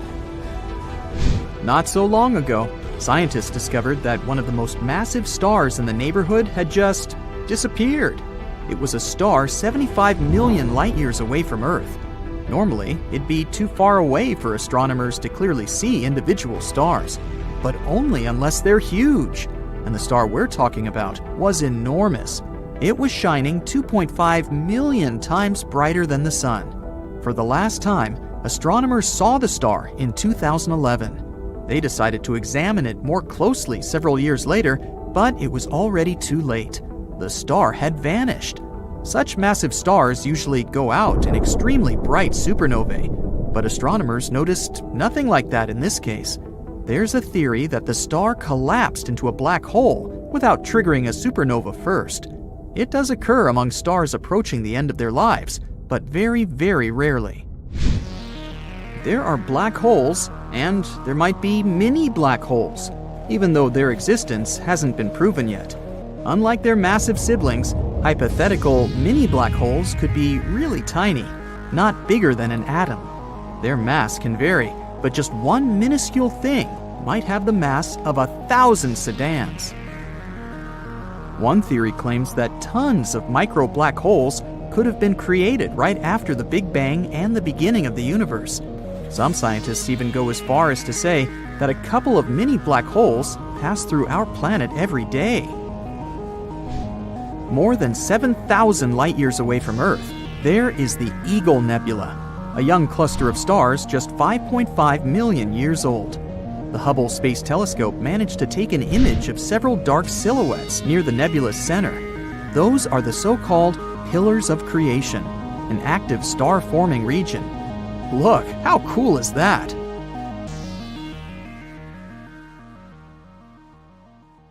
An exoplanet is any planet inside our solar system. Some of them are free-floating. Those are called rogue planets. They move around the galactic center. Others orbit their host star, or two. For the first time, astronomers discovered exoplanets in the 1990s. Since then, scientists have found thousands of them. And now, you can sneak a peek too. Spoiler alert, some exoplanets are pretty bizarre. Others resemble our home planet and could probably support life. The closest to Earth exoplanet is Proxima Centauri b. It's a mere 4.2 light-years away from Earth. Recently, astronomers have found out that this world might resemble Earth even more than previously thought. It's only 17% more massive than our home planet. It orbits a star that is dimmer and less massive than the Sun. Proxima Centauri b is in the middle of the star's habitable zone. This means that chances are liquid water and life might exist on the planet. It looks like the exoplanet is tidally locked with its parent star. This means one of its sides faces the star at all times, and the other is always in the darkness. Scientists haven't figured out yet whether the planet has an atmosphere. It's traveling too close to its star and completes one orbit within 11 Earth days. The radiation from the star might be pulling the planet's air away. If this is the case, Proxima Centauri b isn't likely to have liquid water on its surface. Gliese 832c is 16 light-years away from Earth. In the cosmic scheme of things, it's a stone's throw away. This exoplanet is 5 times as massive as Earth and travels much closer to its parent star. That's why a year on this planet lasts a mere 36 days. But since this star is a red dwarf, much cooler and dimmer than the Sun, Gliese 832c gets as much light and heat as our planet does. At the same time, it's still unclear if Gliese 832c is similar to Earth. It probably has a much thicker atmosphere that creates a runaway greenhouse effect. This phenomenon occurs when a planet absorbs more heat from its host star than it can release back into space. This means that Gliese 832c is more likely to resemble scorching hot Venus rather than relatively cool Earth. Another Earth-like planet, TOI 700d, is 100 light-years away from us in the constellation Dorado.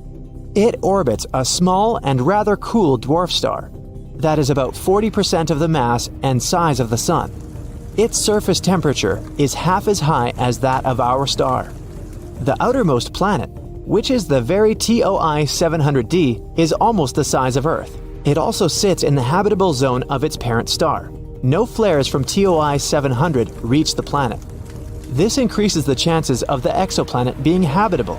This means it can potentially develop and maintain life.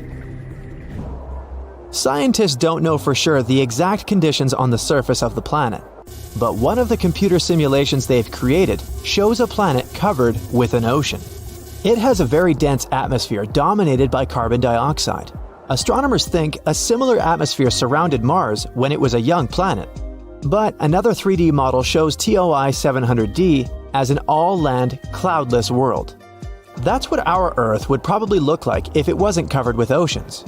Winds on TOI 700d move away from the night side of the planet and meet in the area that directly faces the star. There is an exoplanet that stands out among the rest because of its awesome magenta color. You can find this world in the Virgo constellation. The planet is called Gliese 504b. The distance between this planet and its parent star is 9 times the distance between the Sun and Jupiter. The planet formed relatively recently and is still glowing with heat. That's why its surface looks pinkish. Just 20 light-years away from the Sun, which isn't such a great distance when we talk about space, a bizarre rogue planet is roaming our home Milky Way galaxy. But even though this planet doesn't orbit any star, it still has an incredibly powerful magnetic field. It's 4 million times stronger than Earth's magnetic field. The exoplanet also produces amazing auroras. When it was discovered in 2016, astronomers were almost sure they had detected a brown dwarf, which is an object too large to be a planet and too small to be a star. But later, scientists received proof that the space object wasn't big enough to be a brown dwarf. The planet sure is a mammoth among its peers. It's 1.2 times as wide as the largest planet of the solar system, Jupiter, and more than 12 times as heavy. Astronomers think the exceptional strong magnetic field helps the planet produce the auroras. But the most curious thing is that they're generated in a different way than auroras on Earth. It might be because the exoplanet's moon helps the planet create these light shows. If you traveled 20,000 light-years away from Earth, you'd come close to a red dwarf in the Sagittarius constellation. Such stars are very cool and small. Quite far away from this cold star, there's a planet. The distance between this world and its host star is so great that the planet receives very little heat. It's one of the coldest planets ever detected. The average surface temperature on the planet is lower than -360 degrees Fahrenheit. That's why the entire planet is covered with a thick layer of ice. If you stepped onto its surface, you'd see nothing but glaciers, plains, and mountains of ice. And still, astronomers claim life might exist deep beneath the frozen surface. All because the core of the planet is likely to generate enough heat to melt some of its inner ice. In this case, there would be an enormous subsurface ocean, maybe even swarming with bizarre life forms on the planet. One of the oldest exoplanets we know about is PCR B162026b. It's about 12.7 billion years old. It's almost 3 times as old as Earth, which appeared 4.5 billion years ago. This also means that the Genesis planet formed only about 1 billion years after the Big Bang. The planet is so old that its 2 parent stars have had enough time to evolve into a white dwarf and a pulsar, making almost 100 revolutions per second. Sunrises on this planet must look awesome. I bet the next exoplanet isn't like any other you might have seen before. It's often called Super Saturn or Saturn on steroids. That's because J1407b has a colossal system of rings. They're 640 times as large as those of Saturn. The bizarre world is 434 light-years away from Earth. It's the only planet we know about that has rings similar to Saturn's. If you moved J1407b to our solar system and replaced Saturn with it, its rings would look many times larger than a full moon. Astronomers have noticed a gap halfway through the planet's rings. The chances are high that an exomoon the size of Mars orbits the planet somewhere within this gap. If you lived on this moon, you'd have an awesome view every time you looked up into the sky. This exoplanet, called WASP-12b, munches on the light coming from its star. It's one of the darkest worlds people know about. All because its day side consumes light rather than reflects it back into space. The planet is giant, twice the size of Jupiter, and it traps more than 94% of the light that reaches its atmosphere. This is likely to be the main reason for the insane temperatures on the surface of the planet. They can rise up to 4,600 degrees Fahrenheit. It's almost half as hot as the surface of the Sun. WASP-12b travels so close to its host star that it needs just 1 day to complete one orbit. Its night side isn't as hot as the day side, a mere 2,200 degrees Fahrenheit. Because of this difference in temperature, water vapor and clouds gather above the surface of the planet. From time to time, swirls of material from the planet's superheated atmosphere spill onto its star. About 4,000 light-years away from Earth, there's an exoplanet that might be one enormous diamond. It's 5 times the size of our planet, but needs only 2 hours and 10 minutes to orbit its parent star. It's a pulsar rotating at a rate of 10,000 times a minute. The planet is denser than any other we've discovered so far. It consists mostly of carbon, which is so dense that astronomers think it might be crystalline. If it was true, it could mean that at least some part of the planet is diamond.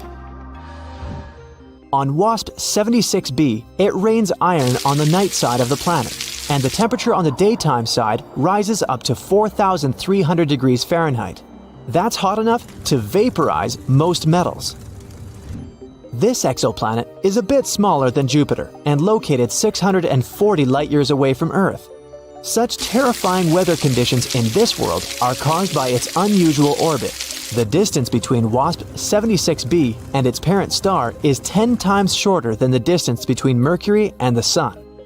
That's why the star and the huge planet are tidally locked. One side of WASP 76b always faces the star, and the other side is always pitch black. This bright blue exoplanet sits 62 years away from Earth. A bit larger than Jupiter, it looks calm and peaceful. Its blue color might remind you of our home planet. But this familiar appearance conceals the planet's horrifying nature. The beautiful hue comes from silicate atoms and particles that make up the atmosphere. But the wind speed on the planet can reach 5,400 miles per hour. That's 7 times the speed of sound. The temperature there can rise up to 1,600 degrees Fahrenheit. But this isn't the worst. In this bizarre world, it rains glass, sideways. So it's probably not the place where you'd like to spend your vacation. You may have heard that NASA will launch a mission to Saturn's largest moon, Titan, in 2028. And, well, a lot can go wrong. The Dragonfly spacecraft will hit a thick atmosphere at insane speed, survive a fiery plunge, hop its parachutes, and then land in a spot way colder than Antarctica. And if you're picturing a giant Star Trek-style spaceship, nah. Dragonfly is basically a high-tech drone, about the size of a Mini Cooper. So, can something that small really survive all that? Well, it better survive, especially since the project is already 2 years behind and keeps getting more expensive. NASA selected the Dragonfly mission in June 2019, and the launch was scheduled for 2026. But now, it's been pushed back to 2028. That delay alone added about $1 billion to the total cost. At this point, the project costs over $3 billion. All that money is going into building a nuclear-powered car-sized craft with 8 rotors, kind of like a drone. It'll be fast, able to travel tens of miles in less than an hour, and it will take about 6 years to get to Titan. So, if the current launch date holds, it should land over there by 2034. But why Titan exactly? Well, that's because Titan is weird in the best way. It's Saturn's largest moon. It's also bigger than our own moon and the planet Mercury. Titan's atmosphere is thick. The air pressure there is about 60% higher than Earth's, which is kind of like the pressure you feel at the bottom of a deep swimming pool. But the main reason everyone's so interested in Titan is that it has all the ingredients for life. This world is packed with complex carbon-based chemicals. On Earth, carbon is at the center of all living things. It helps form our cells and body structures, and it's involved in the chemical reactions that keep life running. Without carbon, life as we know it wouldn't exist. Then there's water. Okay, Titan is just too freaking cold to have liquid water, but there's ice. It also has clouds, rain, rivers, lakes, and seas of liquid hydrocarbons like methane and ethane. On top of that, scientists think it might have a liquid water ocean hidden under its icy crust, similar to what we believe exists on Jupiter's moon Europa. In many ways, Titan may resemble what Earth was like billions of years ago before life fully developed into what we see today. By studying Titan's chemistry and environment, scientists hope to spot chemical fingerprints that could point to past or even present life. One of Dragonfly's main targets is the Selk impact crater. Scientists think something slammed into this area a few 100 million years ago, and that impact may have piled up the right ingredients for life in one spot. We're talking about a mix of carbon plus hydrogen, oxygen, and nitrogen. Now, on paper, this mission sounds amazing. Send a flying robot to Titan to understand how life must have begun. But when you get into the details, you realize just how hard it is. Flying a drone in such a remote world is something relatively new and, honestly, a bit daunting. There's very little room for mistakes. So, over the last few years, scientists have been running all kinds of technical tests. And that's super important, because Dragonfly isn't just getting there and flying back. It's going to spend about 2.5 years operating and exploring different spots around Titan. And since the air there is much thicker than Earth's, Dragonfly's rotors won't behave the same way they do here. If you want to know whether it can lift off, stay steady, and steer properly, you can't just guess or use normal drone experience. You have to recreate Titan's air conditions here on Earth to see how the craft will fly over there. That's why they decided to test it in this huge wind tunnel at NASA's Langley Research Center located in Virginia. But they didn't just blow regular air through it. Instead, they pumped in a gas called R-134 Freon. This gas helps them to imitate the way Titan's thick atmosphere would push and swirl around the rotors. The idea is to test how Dragonfly will handle the air pressure, check its vibrations, that kind of stuff. It was only after running simulations that the problems started to show up. And it turns out Dragonfly had quite a few. From the start, engineers knew the landing on Saturn's moon would be a huge challenge. On Mars, for example, spacecraft go through a fast, intense landing that NASA often calls the 7 minutes of terror. But on Titan, Dragonfly's descent and landing is expected to take much longer, around 2 hours. The descent will be really tough. As Dragonfly drops into Titan's atmosphere, it'll be sealed inside an aeroshell. It's basically a heat shield designed to handle the intense friction and heat during entry. NASA also designed parachutes that will deploy later and slow the spacecraft down bit by bit. These parachutes have to work for a long time, up to 110 minutes. But tests show that the aeroshell could wobble a lot or even start to tumble during that long stretch. So NASA had to adjust the parachutes to help keep the spacecraft stable. After that tough descent, we can all celebrate, right? Well, not yet. Because as soon as the Dragonfly lands on the surface, it could face a different problem – overheating. And that sounds weird, considering Titan is insanely cold, with temperatures that can drop to about minus 290 degrees Fahrenheit. So, at first, scientists thought their main job would be keeping Dragonfly warm while it stays over there. That's why the original plan was to give Dragonfly a special power source called a multi-mission radioisotope thermoelectric generator. Well, that's a mouthful. It's the same kind of nuclear-powered generator used on the Curiosity and Perseverance rovers on Mars, and it provides both electricity and heat. But when researchers ran simulations, they found the design could cause the opposite problem. If there's no wind on Titan, like on a totally calm day, Dragonfly might not be able to get rid of the heat, and then the lander could overheat. In simple terms, even on a freezing world like Titan, that generator could put out enough heat to make parts of Dragonfly too warm. And then, the mission is basically over. Titan's thick atmosphere causes another tricky problem. On Earth, the atmosphere and weather can change pretty quickly because our days and seasons move along fast. But Titan runs on a much slower clock.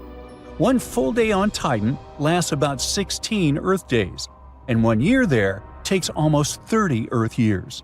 Since everything changes so slowly, the atmosphere doesn't shift as suddenly as it can here. And that slow pace affects temperature too. On planets like Mars, the temperature can swing a lot between day and night. Titan isn't like that. Thanks to its dense atmosphere, the temperature stays pretty steady. Now, the changes may be small, but scientists still have to take them seriously. So they put Dragonfly through a series of tests, and it passed. Thankfully, it looks like the craft's heating and cooling system can handle those subtle shifts. Now, you might be wondering, okay, but how does it actually move around? Well, because by now you know Dragonfly is like a drone. I mean, it doesn't have wheels. It has propellers and landing skids, so it can't just drive across the ground. Instead, it's meant to travel by flying. It will take off straight up, fly to a new spot, and land again, over and over. All this makes Dragonfly an amazing engineering project. But because it's so bold, there are still a lot of concerns. That's exactly why NASA is testing everything and taking every precaution to give it the best shot. And if it works, Dragonfly could help us find clues about how life on Earth first began. Maybe we'll find signs of life out there, or maybe discover something even bigger. But it's hard to know what Titan is really hiding for now, so we'll just have to wait for 2034. we've discovered Kepler-22b, a small exoplanet in the Cygnus constellation. Seems like nothing important, right?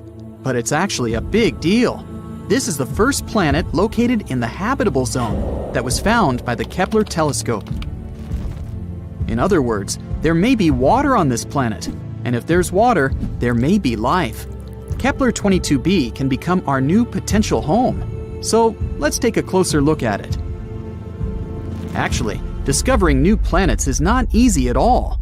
Not all of them can be seen through our super cool telescopes, even the almighty Hubble. Sometimes, the stars are so small and dim that it's really hard to find them on a map. The same thing happened with Kepler-22. In such cases, scientists have to use a special method. First, they take a bunch of photos of the star in different periods of time. Then, they look at them and think, are there any dark dots on this star somewhere? And if they find one, that might be a planet. These photos actually help us to discover some very important stuff. Like, first of all, this planet exists. Secondly, here is its size, radius, and proximity to the star. And finally, will we be able to live there?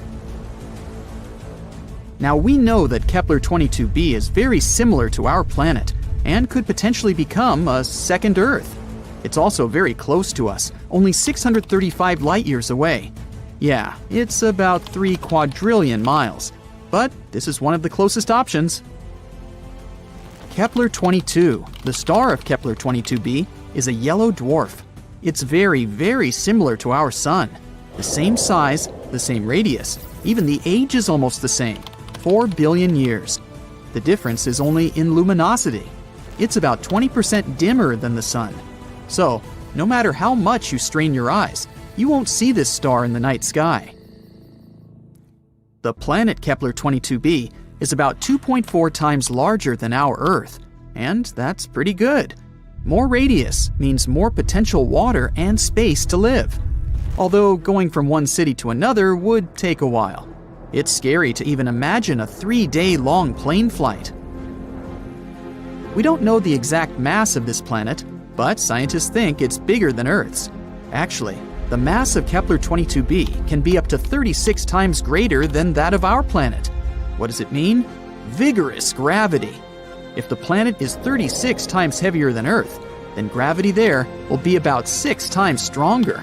Can you barely lift 20 pounds of potatoes? Try 120. Not to mention that you yourself can become much heavier on that planet. You'll have to get incredibly pumped up just to walk there. You have to literally turn yourself into a bodybuilder just to get to work. The worst thing is that with such gravity, it'd be incredibly difficult for plants to survive there. They'd need at least a little freedom to rise up from the ground. And animals. Our dogs and cats would have to turn into little balls of muscle to survive there. But if this planet has its own animals or other inhabitants, we can roughly imagine what they may look like. They probably have a lot of legs to make moving easier. They aren't really tall, but they're very massive and extremely strong. Muscular giant spiders? Could be worse, I guess. The good news is that this is all unconfirmed information. If we're very lucky, and gravity there turns out to be just a bit stronger than Earth's, then, of course, it'll be much easier to live there. The next thing we know about Kepler-22b is that it's about 15% closer to its star than we are to the Sun. If Kepler-22b existed in our solar system, it would be located somewhere between Earth and Venus. Does that mean we're all going to burn? No, silly. As I mentioned before, the star Kepler-22 is pretty cold, just some 10,000 degrees Fahrenheit. And that's why we can assume that the temperatures on Kepler-22b will be about the same as we have on Earth. If the planet orbits its star the same way Earth orbits the Sun, which we don't actually know, Kepler-22b can rotate around its star on its side, like, for example, Uranus. What? Didn't you know Uranus is actually lying on its side? Also, look at its rings. Yes, Uranus also has rings, like Saturn, but they're vertical. The universe is truly a mysterious place. So, If Kepler-22b is really something like that, then the weather on the planet will be, to put it mildly, not very good. Incredibly cold winters will be regularly followed by hot summers. And, just like with tidally locked planets, we'd be able to live more or less comfortably only on the narrow piece of land between these two crazy sides. Let's hope that this is not the case and the planet rotates normally. But it's not all that bad.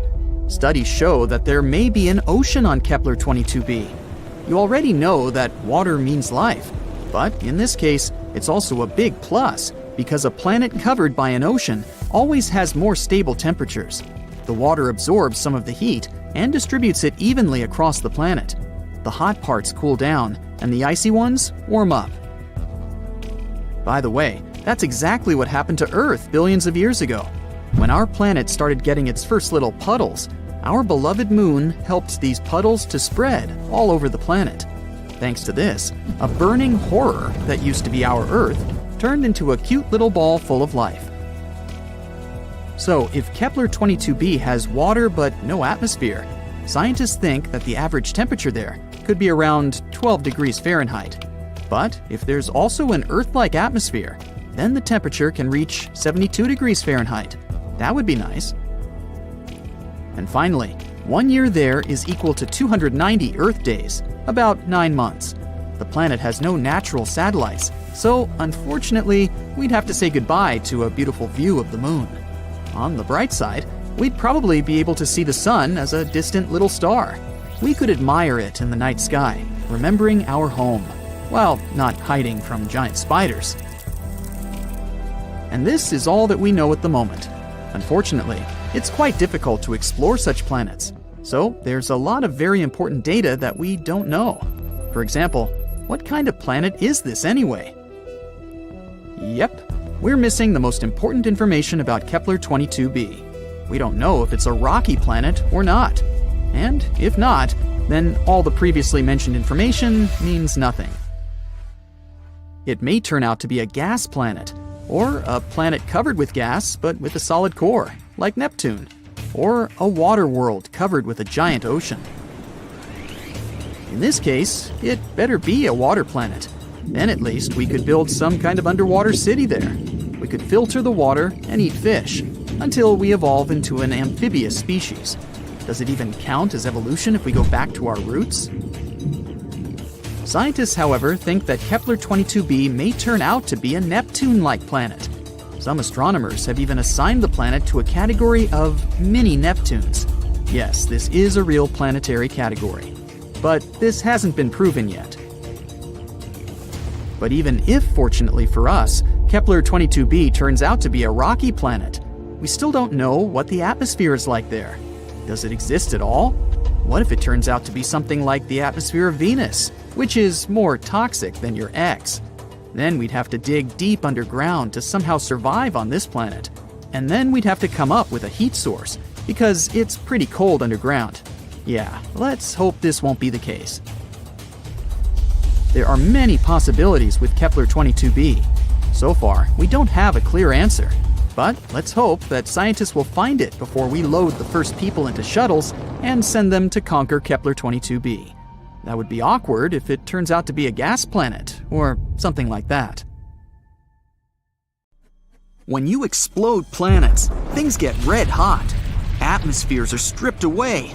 Stuff is flying apart. Everything collapses. The world becomes brighter than a dozen suns. You squeeze your eyes shut and cover your ears. Your hair stands on end. The sheer power of a cosmic blast is terrifying. Some time before the explosion, you're hovering in almost complete darkness. Below, you see the moon, or what you think looks like the moon. The surface of this light-colored sphere is pockmarked with craters left by meteorites. You see huge, steep hills stretching for miles. It's Mercury, and right now, you're going to explode it. As if in slow-mo, you watch the planet fall apart. And then, in the blink of an eye, you see a wall of debris closing in on you. First, giant chunks of rock. Those are all that's left of the planet's solid crust and rocky mantle. The appearance and structure of the debris flying in your direction changes. Now, the stuff looks liquid, like splashes of quicksilver. That's Mercury's metallic core bursting apart. It used to take up 85% of the planet's volume. And finally, it's a firework of solid pieces again. It's the planet's solid core. The explosion is so powerful, it knocks Earth into a different orbit. The sun hiccups and swallows down an enormous cloud of dust. That's everything Mercury has left behind. But don't worry, our solar system won't lose any planets. This whole explosion thing is only a temporary experiment. Once you're done watching the show, you press another button, and the planet gets back together, as if you've hit rewind. You approach the next planet on your way. Its surface is hiding under a super dense atmosphere made up of carbon dioxide.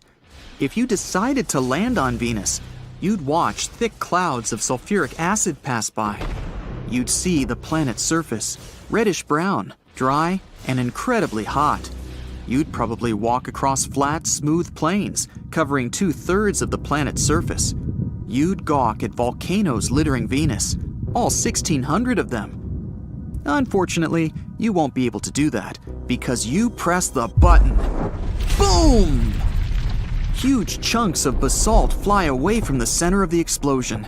That used to be the planet's 12-mile thick crust. Then you spot bright burning meteors flying towards you at incredible speed. Those are chunks of Venus's molten rocky mantle. The fire rain seems endless, maybe because the mantle was 1,200 miles thick. But that's not the most massive part of the planet. The power of the explosion forces apart Venus's metallic iron core. This core used to be twice as wide as the mantle. You reach the blue marble of your home planet. What will its insides look like, scattered in space? From above, Earth looks pretty. 71% of its surface is blue because of all that water, seas and oceans. There are also areas of green, yellow, and brown and white swirls. You press the button. The planet bursts apart in a hailstorm of rocks. They're what's left from Earth's thin crust and much, much thicker mantle. It used to take up nearly 84% of the entire planet's volume. You see the rocky rain change into something way more liquid. It's scorching hot iron and nickel that used to make up Earth's outer core. The metals weren't under enough pressure to be solid.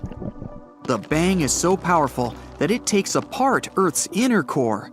It used to be a solid ball of iron and nickel. After the pieces fly apart, they follow their own orbits around the sun. The most massive chunks crash into the moon, and some travel further and get swallowed by our star. You can't linger. The red planet is waiting for you. The surface of Mars is covered with rusty-colored dust. The thickness of the dust layer varies from area to area, but in most places, it's 7 feet thick. The ground is colored gold, brown, tan, and even greenish. The hue depends on the minerals that make up the soil. The planet's surface is rocky. It's covered with dry lake beds, craters, volcanoes, and canyons.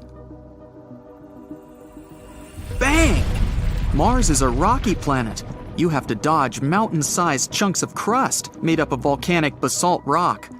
What you see next looks as if you've blown up huge amounts of soft, rocky toothpaste. That used to be Mars's mantle, composed of oxygen, silicates, and other minerals. And then, the flying pieces get solid again. Ah, it's the planet's core's turn. It was solid, made mostly of iron, nickel, and sulfur. Billions and trillions of fragments of all sizes, from a small moon to pieces several feet wide, get launched in all directions. But only very few parts have enough momentum to leave the solar system. The whole event slightly changes Earth's orbit, and the temperature on our planet goes up by 18 degrees Fahrenheit.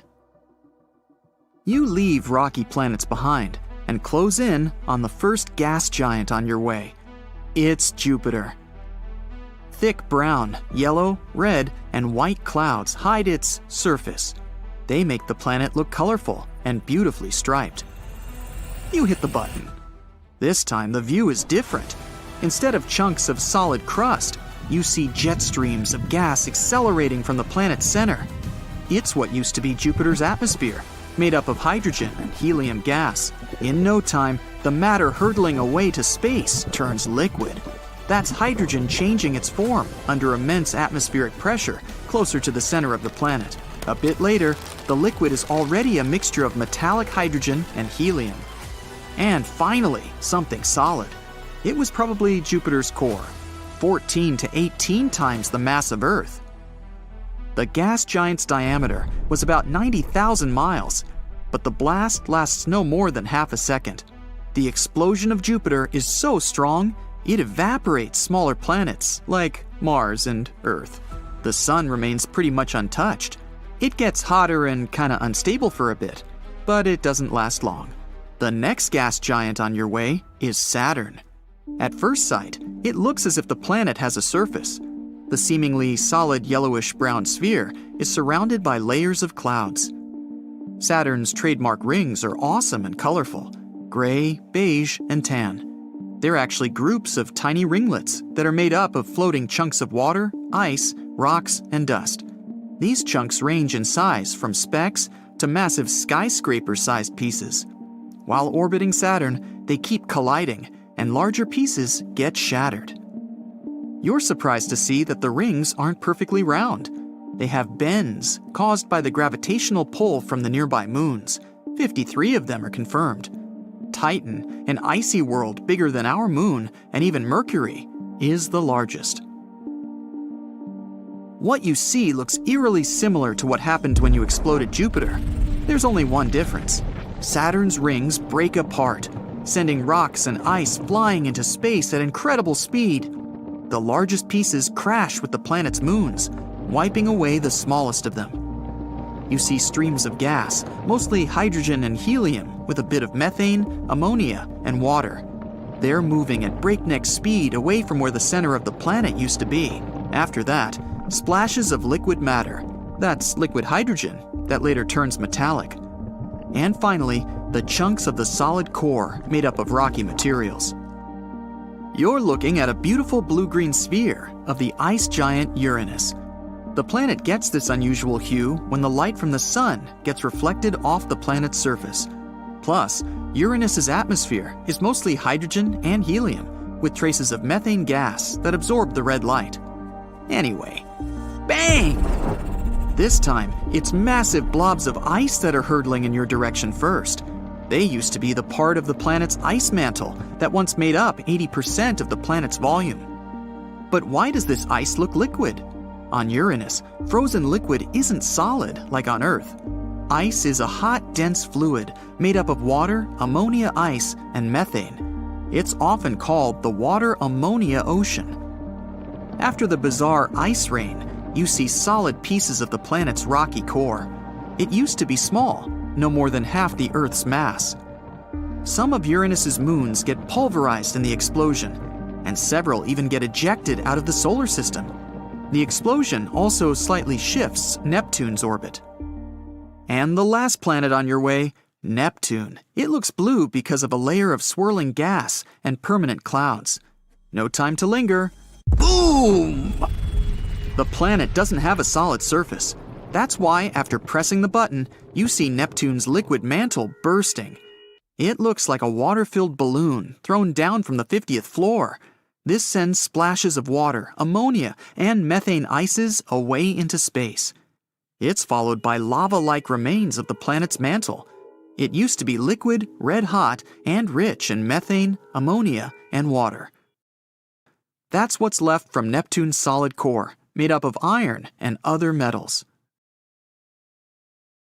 Yes, we have maps, we have math, and we have the laws of physics. We also know how stars burn and how black holes eat light. Let's be honest, we like to think we understand the universe and feel pretty confident about it. And now imagine that all of that is correct and wrong at the same time. There are specific spots in deep space that shouldn't exist. We're talking about places that are too big, too empty, or too powerful for our science to handle. When astronomers look at them, the data doesn't just look weird, it looks broken, like a glitch in a video game. So, Forget the standard textbook stuff. Today, we're looking at anomalies. The places where science hits a wall and the mystery begins. So, maybe in the end, we will find out that we do, in fact, live in a multiverse?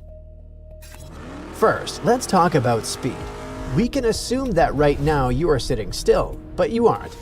Earth is moving, the sun is moving. Our entire galaxy, the Milky Way, is rushing through space at over 1.2 million miles per hour. To put that in perspective, at this speed, you could travel from Earth to the Moon in about 10 minutes. It is a velocity that the human brain can barely comprehend. And the scary part isn't the speed, but the destination. We are being dragged toward a specific point in the sky. Something massive is out there, acting like a cosmic vacuum cleaner, pulling thousands of galaxies toward it. Scientists call it the Great Attractor. So, what is it? A super dense black hole? A cluster of dark matter? Are you ready for the truth? We have no idea. The cruel cosmic joke is that we can't even see it. By pure bad luck, the Great Attractor sits in the zone of avoidance.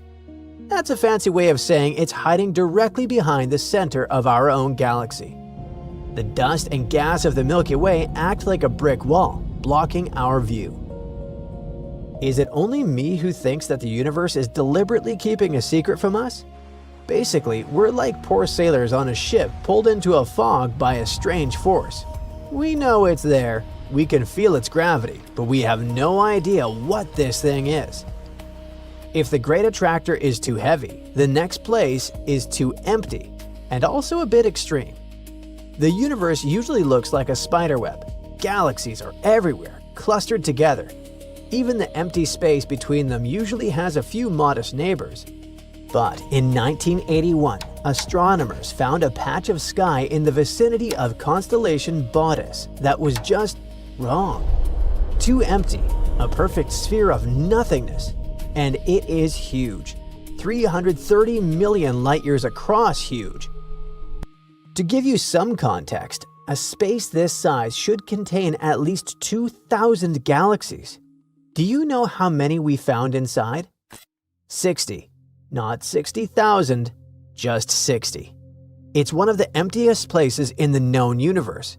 It is so desolate that if our galaxy were in the center of it, we wouldn't have known other galaxies existed until we invented powerful telescopes in the 1960s. We would have looked up and seen nothing but black ink. Not the best scenario for medieval astronomers. Why does this patch of space exist? Standard physics says matter should be spread out evenly. A hole this precise suggests that something cleared it out. Some theories say it's just random. Others whisper about supervoids merging together. But there's always that one creeping thought. It looks artificial, like someone or something cleared the board with a sponge. Now that we have enough room, let's explore the next structure. It's simply too big to exist. Spoiler, it actually does. There is a rule in astronomy called the cosmological principle. It basically says, don't worry, the universe is uniform. Even if you seriously zoom out, everything will still look the same. There are no giant structures. Calculations say that nothing in the universe should be bigger than 1.2 billion light-years across. This limit isn't just a suggestion, it's more like the bedrock of modern astronomy. If things bigger than that limit exist, it means the universe might be lopsided, and physics doesn't allow it. There hasn't been enough time since the Big Bang for anything larger to form. Well, nobody showed those calculations to the giant arc, which was discovered recently. This is a crescent-shaped chain of galaxies that spans 3.3 billion light-years. That's 3 times the theoretical limit. It's enormous. Finding this thing is like walking into a desert where you were told only sand dunes exist and finding a skyscraper. It shouldn't be there. Its existence implies that our fundamental understanding of how gravity and matter work might be flawed. It's a structure that breaks the rules just by being there. Should we go back even further? Maybe to the very beginning. When we look at the heat left over from the Big Bang, the universe is surprisingly even. It's like a warm blanket with the exact same temperature everywhere, except for one spot. In the southern sky, there's a massive bruise, a region that is significantly colder than everything around it. It's also huge. We're talking about 1 billion light years wide. The odds of this happening by chance are less than 1%. It's a statistical impossibility. Of course, scientists tried to explain it away. Maybe it's an instrument error. Nope. Multiple satellites confirmed it. Maybe it's a supervoid pulling energy out of light. Maybe. But there is a more radical theory gaining traction, one that sounds like science fiction. Some physicists suggest this cold spot is a collision mark. Imagine that our universe is just one massive bubble floating in a sea of other bubbles. Yes, we're talking about a multiverse. If our bubble bumped into another universe billions of years ago, it might have left a scar. Think of it like soap bubbles in a kitchen sink. When two bubbles touch, they flatten against each other. That flattened wall is exactly what we might be seeing right now. A boundary where our reality literally touched another dimension. If that's true, we aren't looking at a random anomaly. We are looking at the first physical proof that we are not alone in this reality. And finally, the most disturbing mystery of them all. We've already talked about the great attractor pulling on our galaxy, but recently, researchers have noticed something much bigger. They've realized that huge clusters of galaxies, and we're talking about hundreds of millions of light years apart, are all drifting in the same direction. It's like a cosmic river, flowing toward a patch of sky between Centaurus and Vela. They call it the dark flow. But according to science, the universe is supposed to be expanding in all directions. There shouldn't be any flow. And even worse, there's nothing in our observable universe massive enough to cause this movement. We checked. The visible universe ends about 46 billion light years away, and there is no object big enough to affect all these galaxies. So, what is pulling us? The only logical conclusion is terrifying. Whatever is dragging these galaxies is located outside our observable universe. It's a structure of unimaginable size, sitting just beyond the edge of the map. We know it's there because we can measure its gravity, but its light will never reach us. It is a monster in the dark, forever out of reach, slowly reeling in parts of our cosmos. These places serve as a humble reminder. We have mapped the continents, but we have barely dipped our toes into the cosmic ocean. The universe is full of ghosts, broken laws of physics, and things that make our galaxy look like a speck of dust. Please remember to keep looking up, even if you don't always understand what you see. Imagine a still, frozen world. It's ancient, about 4.5 billion years old. It's barely heated by the rays of the sun and covered with a thick layer of ice. This world is smaller than our moon, but a bit larger than Pluto. Its name is Europa, the 6th satellite of Jupiter and one of the biggest moons in the solar system. But the coolest thing about this faraway place, it might host life. Astronomers consider Europa one of the most promising places in the solar system to search for new life forms. All because this moon has a huge saltwater ocean with a depth of 40 to 100 miles. Yes, it is hidden under a layer of ice that is estimated to be from 10 to 20 miles thick. But it is still potentially habitable. Astronomers claim that plumes of water erupt from cracks in the ice shell and release the contents of the moon's ocean into space. Of course, it's going to be challenging for any life-seeking missions to access such a deep environment. On the bright side, scientists already have some evidence that there are way shallower pools that probably lie much closer to the surface of the moon. They might be located even less than 1 mile under the ice. And there are two great things about this news. First of all, it boosts the odds of life existing on Europa. And secondly, if it's true, it can make it easier for future missions to find these life forms, if there are any. Interestingly, the new discovery about these shallow pools came about by sheer luck. The scientist leading the research, Riley Kohlberg, accidentally saw a presentation of his colleague, a planetary scientist. That scientist showed a picture of double ridges on the surface of Europa, and Kohlberg remembered that he had seen similar ridges on Earth. But while such formations are rare on our planet, they are way more numerous on Europa. The following studies suggested that the ridges on Jupiter's moon might be the result of a specific cycle, similar to that on Earth. In this cycle, liquid water freezes and then thaws inside an ice sheet, which is a rather high-pressure environment. This causes the sheet to move upward over and over again, creating a two-peaked structure. Or at least that's what happens on Earth. If the processes on Europa are similar, it can prove the presence of shallow waters on the satellite. Of course, the temperature, pressure, and chemistry are very different on Europa, and scientists don't know yet how the ice behaves there. That's why they can't understand how deep or large the water pockets are, or how long they need to refreeze. But what is more or less clear is that such under-ice environments on Europa are very likely to be protected from Jupiter's harsh radiation battering the satellite's surface, which in turn increases the chances of life existing on Europa.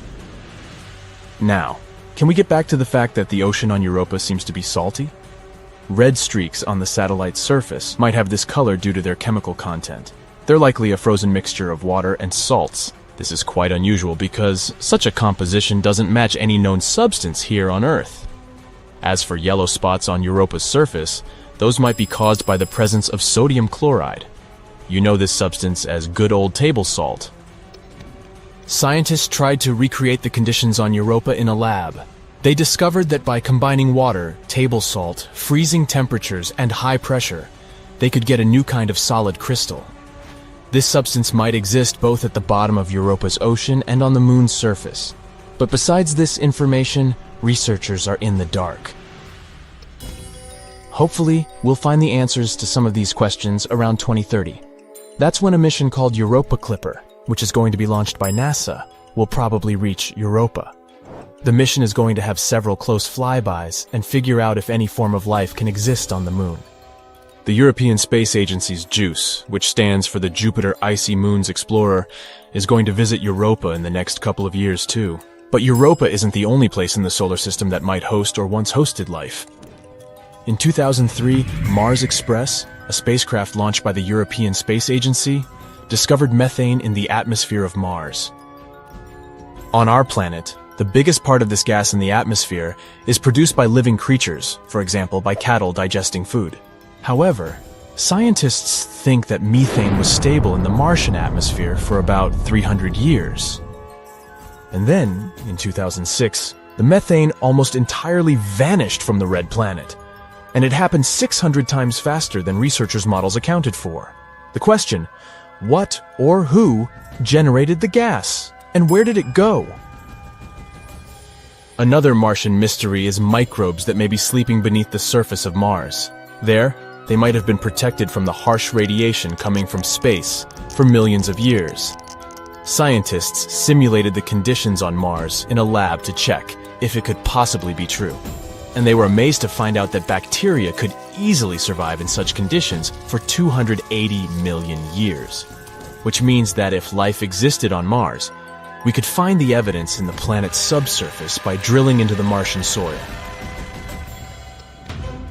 Right now, there is no flowing water on Mars, and cells or spores would simply dry out. Plus, the surface temperature is similar to that of dry ice. In other words, the surface of the planet is deeply frozen, and still, there could be 6 types of bacteria and fungi living underground on the red planet. The most likely of them is nicknamed Conan the Bacterium due to its tough nature. Well, I guess time will show. Now let's move to Venus. In 2020, scientists announced that in the toxic Venusian atmosphere, there was something that might mean the existence of life. Unfortunately, scientists didn't have any evidence, since there was no chance to collect any microbe specimens or snap any pictures of extraterrestrial life. But they claimed that they had discovered a chemical called phosphine there, and it was a big deal. If it wasn't some previously unknown chemistry that was producing this gas, then there could be some kind of microbial life involved in the process. Phosphine is made up of 3 atoms of hydrogen and 1 atom of phosphorus. This gas is toxic to any terrestrial life form that needs oxygen, including us humans. On our planet, phosphine can be found in places with no or little oxygen, for example, marshes and swamps. The gas is created by complex mixtures of bacteria living there. It can also be produced industrially. Come to think of it, phosphine isn't supposed to be in Venus's atmosphere altogether. This gas needs precise pressure and temperature and tons of hydrogen to form. It wouldn't be all that surprising to find it on Saturn or Jupiter, famous gas giants. But on Venus, totally unexpected. There's no way phosphine can be naturally produced on this planet. Tiny amounts of it can be created during volcanic eruptions, lightning storms, minerals blown up to the surface, or meteorites entering Venus's atmosphere, but not as much as astronomers thought they had observed. And it had to make scientists suspicious, but they were too happy about their discovery. They probably thought it meant there could be life on Venus. But even if this gas was created by some mysterious organisms, it would be a big question how they survived on Venus. On our planet, some microbes can thrive in environments with an acidity of 5%. But no more. On Venus, though, clouds are almost entirely made of acid, containing more than 90% of sulfuric acid. The Venusian atmosphere is also 50 times as dry as the driest place on our home planet. And indeed, in 2022, thanks to better and more high-resolution telescopes, it was concluded that there was no phosphine in Venus's atmosphere. Or even if there was, it was a very small amount. So far, we need to look for signs of life further away from Earth. Now it seems there's new solid evidence that Mars once had rainforests, real rainfall, and long-lasting rivers. NASA's Perseverance rover found a mineral called kaolinite on the floor of Jezero crater. Down on Earth, this stuff only forms in warm, wet places with heavy rain that lasts for millions of years. And this kind of rain feeds jungles, not deserts. That means Mars had showers for a long time. And that changes everything we thought we knew about the planet. So that mysterious kaolinite doesn't form from a quick flood or a melting glacier. It forms when liquid water keeps soaking into rock over insanely long periods, breaking it down grain by grain. When Perseverance spotted kaolinite pebbles and boulders scattered across Mars, scientists realized Mars once behaved less like Antarctica and more like the Amazon. That tells us that ancient Mars had a stable climate, thick enough for atmosphere, and a functioning water cycle with clouds, rain, and runoff. The place where the kaolinite showed up, Jezero crater, is pretty cool itself. It used to be a massive lake, fed by rivers that carved channels you can still see today from orbit. Scientists think those rivers could have washed the kaolinite into the crater like a conveyor belt of rainforest soil. Another theory is that a meteor impact blasted the material out of nearby terrain and dropped it there like cosmic shrapnel. Either way, water clearly moved these rocks around, and moving water is a huge deal because stagnant water doesn't shape landscapes like that. Every form of life we know depends on liquid water. Not ice, not vapor, liquid water that sticks around. A warm, wet Mars with rainfall would have had streams, wetlands, and chemical reactions happening non-stop, which are the same ingredients Earth used to kickstart life. Now, this doesn't mean Mars definitely had some creatures waving at the sky, but the planet checked way more boxes for habitability than we ever expected it to. For decades, Mars looked like a planet that maybe thawed for 5 minutes and then froze forever. Now it looks more like a world that stayed comfortable for hundreds of millions of years before everything went wrong. Scientists think Mars lost its atmosphere because it lacked a strong magnetic field, which is like a shield that protects planets from the solar wind, a constant blast of charged particles from the sun that can strip a planet bare over time.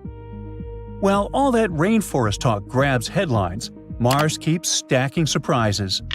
In 2025, scientists spotted skylights on Mars.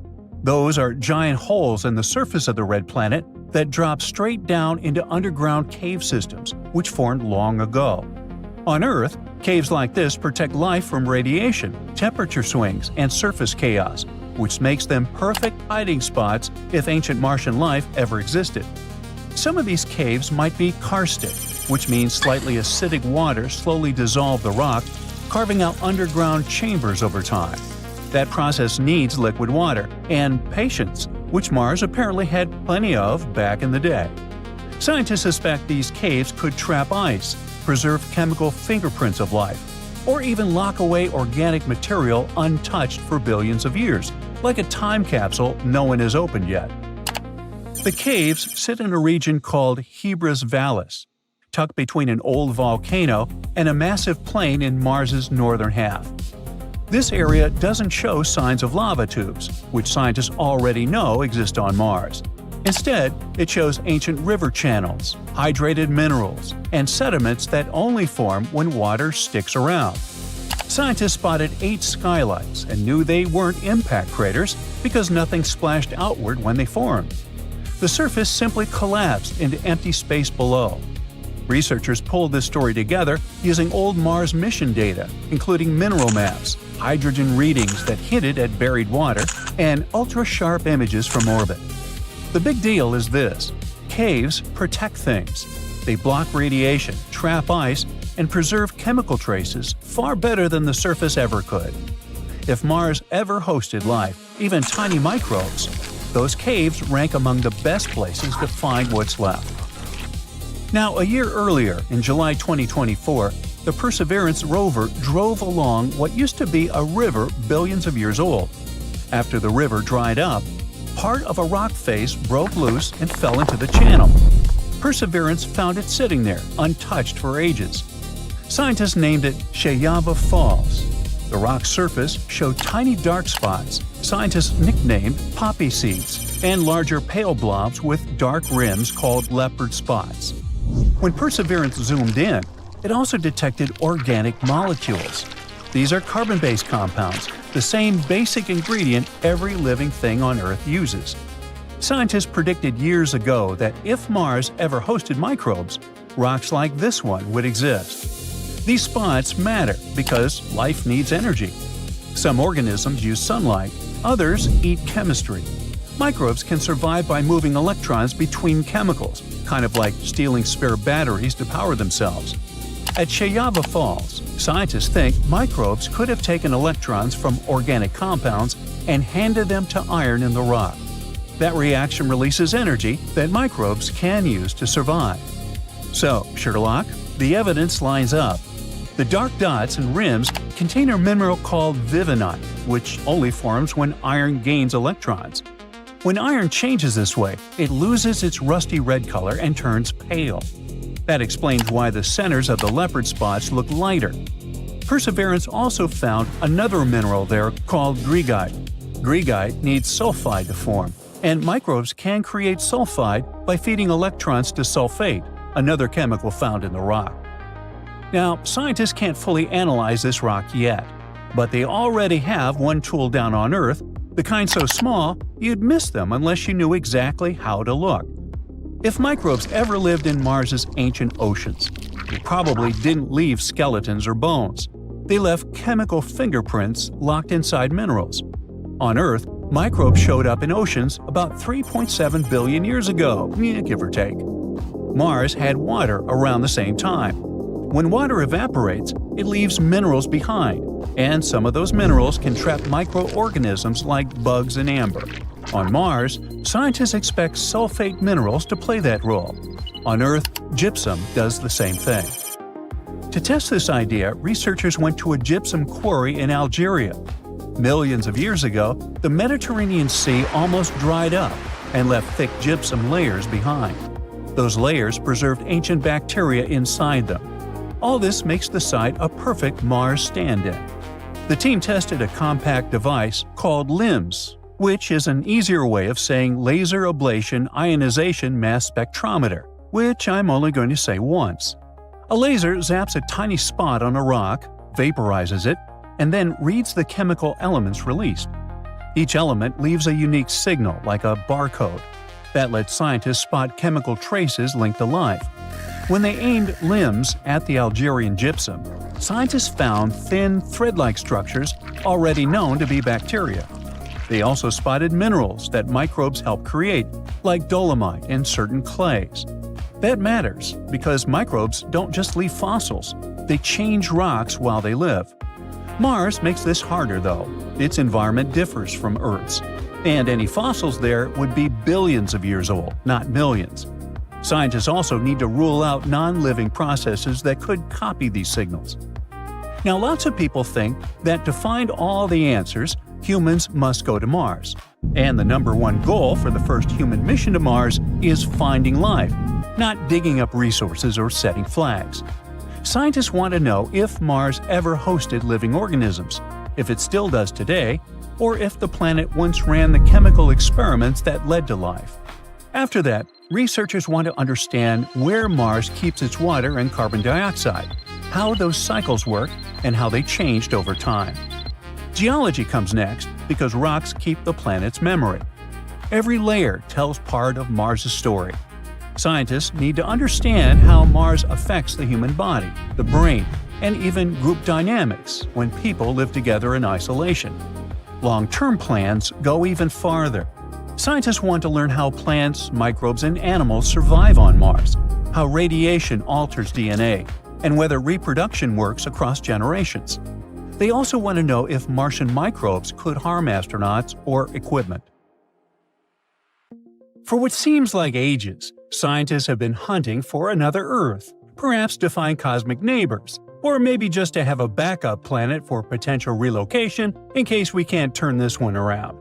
Now, thanks to the James Webb Space Telescope, they might finally have a strong candidate.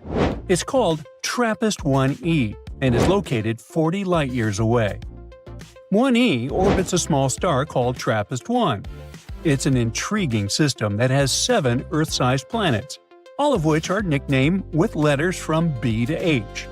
While 40 light-years won't be reachable anytime soon, that's still close. Well, in space terms at least. Our galaxy, the Milky Way, is about 100,000 light-years across. So compared to that, 40 is like a walk down the driveway. Or at least will be if our spaceships achieve a speed close to the speed of light, just like in the movies. Remember, a light-year isn't a measure for time. It's how far light can travel in 1 year, which is close to 6 trillion miles, which is a lot of zeros. So, multiply that by 40, and you get the location of TRAPPIST-1. So, bring a big lunch. T1 is a red dwarf, a type of star that's basically like a dimmer and smaller version of our Sun. It's only a bit bigger than Jupiter. Among this family, 1e sits in the star's sweet spot, the so-called Goldilocks zone. Not too hot, not too cold, at a distance where liquid water could exist on a planet's surface if it has the right atmosphere. Perfectly habitable, at least for creatures resembling Earth's residents. However, it's not just located at just the right distance, which is a huge plus. 1e also happens to be a rocky planet. Its size and mass are close to Earth's, which suggests it has a similar density and structure, as well as similar gravity, meaning no cool jumps like on the Moon. Now, Webb has picked up hints that there could be an atmosphere. The planet might be wrapped in gases like nitrogen, carbon dioxide, and methane. We have such a mix over here, too. Earth's air is built from the same elements.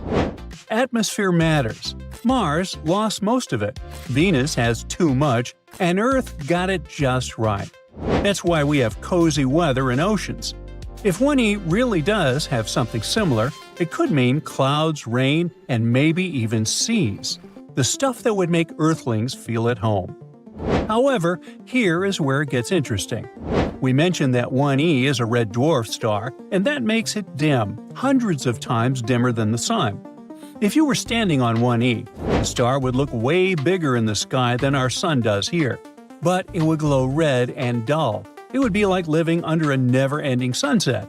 You might think, sweet, it would be romantic, until it gets old. I mean cold. It has to be freezing, right? After all, how can such a faint star provide enough heat for life the way our Sun does? Well, funny enough, you won't need super winter-resistant jackets. The trick is distance. TRAPPIST-1e orbits extremely close to its star, just about 3% of Earth's distance from the Sun. If the planet were sitting where Earth is, it would be a ball of ice. But being so close also means that its year is only around 146 hours. That means it takes 6 Earth days for 1e to resolve around T1.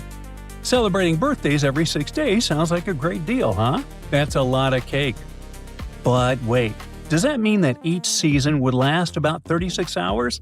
No, because the planet is almost certainly tidally locked. That means one side bakes in endless daylight and the other side is stuck in eternal night. Not exactly Earth 2.0. Without an atmosphere, you'd get a scorched wasteland on one side and an ice cube on the other. But with an atmosphere, the air can spread the heat around, smoothing things out. In theory, the comfiest spot might actually be the twilight strip between day and night, the so-called Terminator line. Again, a permanent sunrise or sunset. Instagrammers would love it. Red dwarfs are actually the most common stars in our galaxy, making up about 70% of all the stars we know about. And they live practically forever. Our sun is projected to last 10 billion years. Red dwarfs could go on for trillions. That's more than enough time for life to develop. However, the short straw is that red dwarfs are kind of feisty. They erupt with powerful flares that blast out intense radiation. So, for planets orbiting so close, those flares can strip away atmospheres and sterilize the surface. It's like having a dream house with a beautiful view near a dynamite factory. Oops. That's what makes TRAPPIST-1e so exciting. If it does have an atmosphere, it would mean it somehow resisted billions of years of flare activity. And it might not be the only one. There could be plenty of exoplanets like this out there. Now, you may be wondering how scientists could possibly know what's going on with a small planet that's so far away. Well, they study light using a technique called transit spectroscopy. When TRAPPIST-1e passes in front of its star, the light filters through its edges, revealing clues about its air. Repeat enough times, and we start to see what it's really like. That's one of the most important features of the James Webb Telescope. It doesn't just snap pretty pictures. It dissects that light into thousands of slices, each revealing a different clue.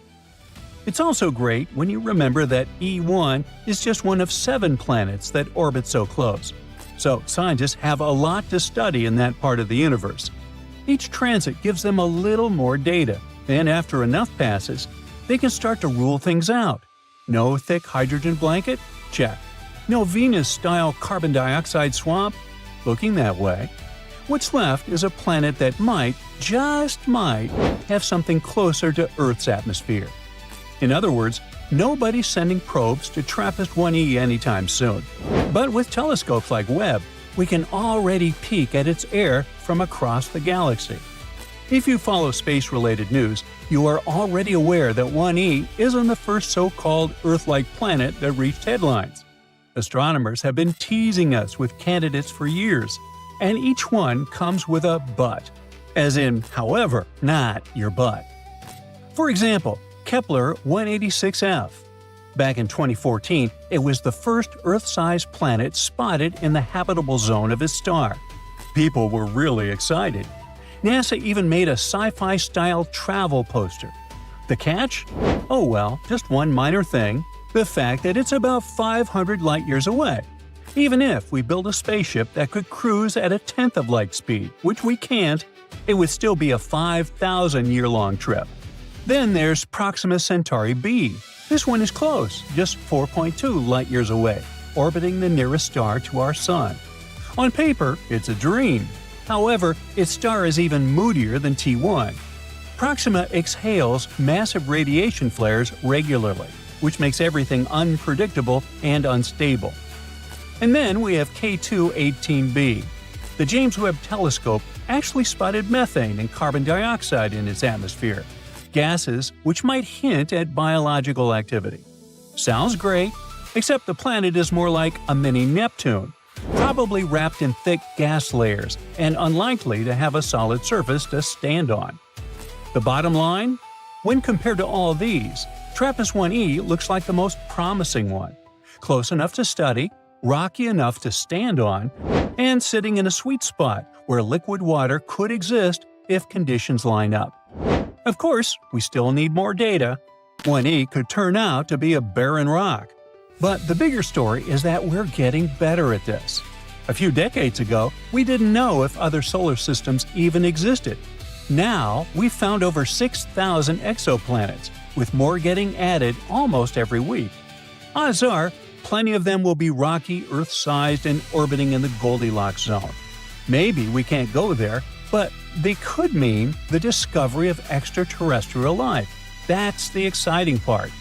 Every time Webb or the next generation of telescopes take a look, we inch closer to answering the big question: are we alone, or is the universe full of neighbors? Hey, get your dog off my lawn. That tiny dot in the sky is an asteroid called 2024 YR4, and it gave scientists a serious scare. Early projections showed a 2.3% chance that it could hit Earth. That might sound small, but for an object big enough to wipe out a city, it was enough to raise alarms. Now, there's good news and bad news. The good: it's no longer on a collision course with our planet. The bad: it might be heading for the moon instead. Astronomers first spotted it in the El Sos Observatory in Chile, back in December 2024. Judging by how bright it appeared, they estimated its size to be somewhere between 130 and 300 feet wide. That's about the size of a football field. If something this big hit Earth, it could be truly catastrophic. I mean, not on the level of the asteroid that wiped out the dinosaurs, but still enough to destroy an entire city, depending on where it lands. Drop it over Paris, London, or New York, and you're looking at complete devastation across the city and nearby areas. That's why it was considered one of the most dangerous space rocks to ever come near us. It makes total sense that this asteroid became a bit of a celebrity. From the moment it was discovered up until February 2025, the risk of a collision just kept climbing. But now we can breathe a little easier. New calculations from NASA have completely ruled out any chance of impact. In fact, there's no serious threat from this asteroid for at least the next 100 years. Okay, but how did we go from this is a threat to, oops, we were wrong? That happens quite often, actually. I mean, an asteroid seems risky at first, then it gets even riskier, and then, out of nowhere, it's suddenly safe. Does that mean we can't trust their math? You see, the first time specialists spot an asteroid, it's really just a tiny dot of light in the sky. At that point, they have no idea what it is or where it's headed. Then they have to observe it again and do some math. That will help them figure out the path they're moving on. But even then, it's still a bit uncertain. They don't really know where the asteroid is going, so the risk corridor is this huge area where it could fly through. If any part of that corridor crosses Earth, the asteroid is considered a threat. Usually, at least 3 observations are needed to figure out its orbit. Basically, how fast it's moving and where it's headed. A lot of times, as they start to get a clearer picture, the risk zone still overlaps with Earth, so it looks more dangerous at first. But typically, as they keep tracking it, the risk zone gets smaller and moves away from Earth, and suddenly, the risk drops. And they keep narrowing down the uncertainties until they can confidently say, "Relax, y'all, it's not heading for Earth."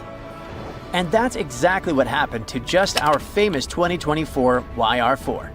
So, we can all relax a bit now, right? Yeah, we know that 2024 YR4 won't hit us, but it could end up crashing into the moon instead. At first, projections said there was a 1.7% chance of that happening in 2032. But recently, that number has gone up a little to 3.8%. If it does hit the moon, though, it won't be dangerous for us. I mean, there won't be any shockwaves felt here on Earth, and the moon isn't gonna crack in half. Experts say nothing really shocking or concerning would happen, but it would be an awesome opportunity to see a lunar impact. If we're lucky, we might even catch the exact moment it happens. And if we miss it, we will still get to observe a brand new crater on our natural satellite. Such events are pretty common for the Moon, since it doesn't have an atmosphere to protect it from incoming debris. In fact, there are hundreds of detectable impacts each year. See those bright spots lighting up? These are real images of asteroids hitting the Moon. But specialists aren't just sitting around and waiting. They've been keeping an eye on lunar impacts for years. For example, the European Space Agency has a project called Neliota, where they use a powerful telescope in Greece to track these impacts. They've recorded over 100 tiny explosions from space rocks hitting the Moon. They also have the Lumio mission, which is a small satellite that counts lunar impact flashes on the far side of the Moon, the side we can't see from Earth. These observations help scientists understand how often the Moon gets hit and how this might affect astronauts and lunar bases. Now, 2024 YR4 might be a special case. That's because most space objects that collide with the Moon are really small. We've never seen a collision with something larger than about 160 feet. If YR4 does hit, it could be an amazing sight. So yeah, scientists are kinda hoping it happens. But 2024 YR4 isn't the only asteroid on the radar. There are actually quite a few others that have been classified as potentially hazardous. In simple terms, that means this one might cause us some trouble. You see, there are millions of big space rocks out there in the solar system, mostly chilling in the asteroid belt between Mars and Jupiter. But only a few ever get close to Earth, and even fewer actually pose any real risk. NASA calls asteroids that orbit within 30 million miles of Earth near-Earth objects. And within that group, there's a smaller bunch of really big ones that orbit super close to us. If one of those were to hit us, it could be a big deal. There are about 2,500 of those asteroids at least that we know of. But here's the good news. Specialists don't expect any of them to hit Earth anytime soon. A few might come pretty close though, or already have, like the 2014 TN17, an asteroid that's about 540 feet wide. It got pretty close to us in March 2025, zipping by just 3.2 million miles from Earth. That's roughly 13 times further than the Moon. So yeah, not exactly close, right? But when you think about the vastness of the universe, it's actually kind of near. In fact, that was the closest this asteroid has come to Earth in nearly 300 years. Thankfully, nothing happened, and that asteroid has already drifted away from Earth again. But it's not like you need to lose sleep over asteroids that could hit our planet. Little asteroids enter Earth's atmosphere every single day. It's the big ones we worry about, like the ones you see in Hollywood movies, like Armageddon. But asteroids like that are being constantly monitored. All the objects we know of today have 0 or 1 chance of impacting Earth. And if things change, there are a few strategies that could be used to save humanity from an impact. Take the DART mission, for example, which happened in 2022. This was NASA's first test of planetary defense. They successfully managed to deflect an asteroid off its course using a spacecraft. In this case, the asteroid didn't pose any threat to Earth, but it was the perfect test subject. There are also more experimental ideas out there.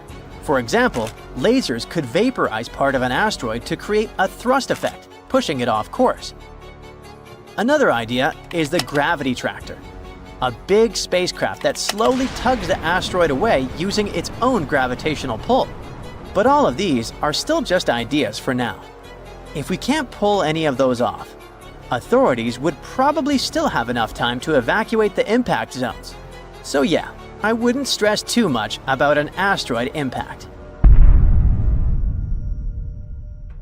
Hey, scientists may have just found a new planet that looks a lot like Earth, with a big icy catch. This world is about 150 light-years away, rocky, and circles a sun-like star on a schedule pretty close to ours. At first sight, it sounds promising, right? Well, slow down. There's a catch here. It might be insanely cold as Mars in the deep freeze. You see, HD 137010b, that's a mouthful, doesn't seem to be a gas ball, so we would probably be able to stand on its surface. It's a little bigger than Earth and goes around a star that's pretty similar to our Sun. This star is about 146 light-years away from our planet, which, in space terms, is close enough for scientists to study it instead of just, squinting at it. But what made people excited is the fact that this planet takes about 1 Earth year to go around its star. Now that's a big deal, because most exoplanets dash around their stars in days or weeks. Even better, this newly discovered one might sit right on the outer edge of the habitable zone, also called the Goldilocks zone. This region is not too hot and not too cold, which means that liquid water might exist on the planet if it has the right atmosphere. A big if, but still cool. Another thing that makes this planet extra special is how we see it. From Earth, it actually passes in front of its star. Imagine a tiny bug crawling across a flashlight beam. You got it. That makes it way easier for scientists to study things like its size, orbit, and maybe even what its atmosphere is made of. And if all of this checks out, it could be one of the best Earth-like planet candidates we've ever found. And now, the bad news. This planet does not get much sunlight. HD 137010b gets less than 1/3 of the heat and light Earth gets from the Sun. Even though its star is similar to our Sun, it's basically the Sun's quieter, dimmer cousin. Same type, lower wattage. What does that mean for the planet? It could be insanely cold. Scientists think the surface temperature might max out at around minus 90 degrees Fahrenheit. And that's not a grab-a-jacket cold, that's your face freezes right away cold. For comparison, Mars has an average temperature of around minus 85 degrees Fahrenheit. So this planet could actually be colder than Mars, a frozen desert, not to be confused with a frozen dessert, that looks like it gave up on life a long time ago. Another plot twist: this planet isn't officially a planet yet. At the moment, it's still labeled a candidate. Scientists usually confirm planets by watching them pass in front of their star over and over again. Every time that happens, the star dims just a little bit. But with this new space body, we've only seen one transit, a single 10-hour-long mini-eclipse, spotted during Kepler's second mission, called K2. Even with that one pass, astronomers could still learn a lot. They measured how long the planet's shadow took to cross the star, about 10 hours. For comparison, Earth takes about 13 hours to cross the Sun. Then, they plugged that into orbital models and estimated that the planet probably takes about a year to go around its star. That's impressive, but it's still not enough. Astronomers need to see that dip in starlight repeat on schedule to be sure it's really a planet and not some weird stellar wanderer. Unfortunately, this planet orbits far out, and those transits are rare. You don't get one every few days or weeks. You might have to wait a year or more for the next one. That's one of the big reasons Earth-like planets are so hard to find in the first place. So now, scientists are just hoping that other space telescopes can help out. NASA's TESS might catch another transit, or Europe's Cheops telescope could help pin it down. If neither of those catches it, we might have to wait for the next generation of space telescopes to get better data. Because even though this planet sounds like an ice cube in space, it's not totally doomed. If it has a thick atmosphere, especially if it's rich in carbon dioxide, it could trap heat really well, like a planet-sized winter coat. In that case, the planet might actually have a mild climate, or even liquid water on its surface. Well, based on computer models, scientists say there's about a 40% chance this distant world sits in the safe, conservative, habitable zone. A chance that is located in a more relaxed, optimistic habitable zone reaches 51%. But there's also a 50-50 chance that the planet is actually outside the habitable zone altogether. In other words, this planet is basically a cosmic coin toss. It could be a frozen wasteland, worse than Mars, a chilly, barely survivable world, or a watery planet hiding under a thick atmosphere. HD 137010b isn't the only place that has the potential to host human civilization in the future. In recent years, astronomers have been spotting new super-Earth planets orbiting remote stars. Now, checking our space vocabulary, super-Earth means a planet beyond the solar system with a mass higher than that of Earth, but below those of the ice giants of the solar system, Uranus and Neptune. One of those planets is Gliese 667cc. It's just 22 light-years from Earth. But even though it seems pretty close, it's still around 129 trillion miles away from us. That's around 1.4 million times the average distance from the Earth to the Sun, so very, very far. The planet itself is around 3.8 times as massive as Earth, and completes one orbit around its host star within 28 days. In other words, a year on that Earth-like planet is 13 times shorter than a year on our planet. Luckily, the star is a cool red dwarf, so the exoplanet most likely lies in its habitable zone. But there's still a chance that this world might be regularly baked by the flares from its parent star. Then there's Kepler 22b. This world is way farther away than the previous world, more like 600 light-years away from our planet. It's larger than Earth and is about 2.5 times our planet's size. Sadly, we still don't know whether this planet is rocky, liquid, or gaseous. The orbit of Kepler 22b is pretty similar to Earth's. It takes the planet 290 days to orbit its G-class star, which is kinda similar to our Sun. But this star is smaller and colder than ours. Now, don't confuse this world with Kepler 69c. It lies a whopping 2,700 light-years away from us and is almost 70% larger than Earth. Researchers know nothing about its composition, but they found out that the planet needs 242 days to complete one orbit. This makes its position in its system similar to that of Venus in our solar system. At the same time, this world might be more hospitable than Venus since its host star is a bit less luminous, 80% of our Sun. As for our Venus, it's an extremely hostile place. You don't want to go there. A runaway greenhouse effect caused by an atmosphere that's about 96% carbon dioxide traps the heat.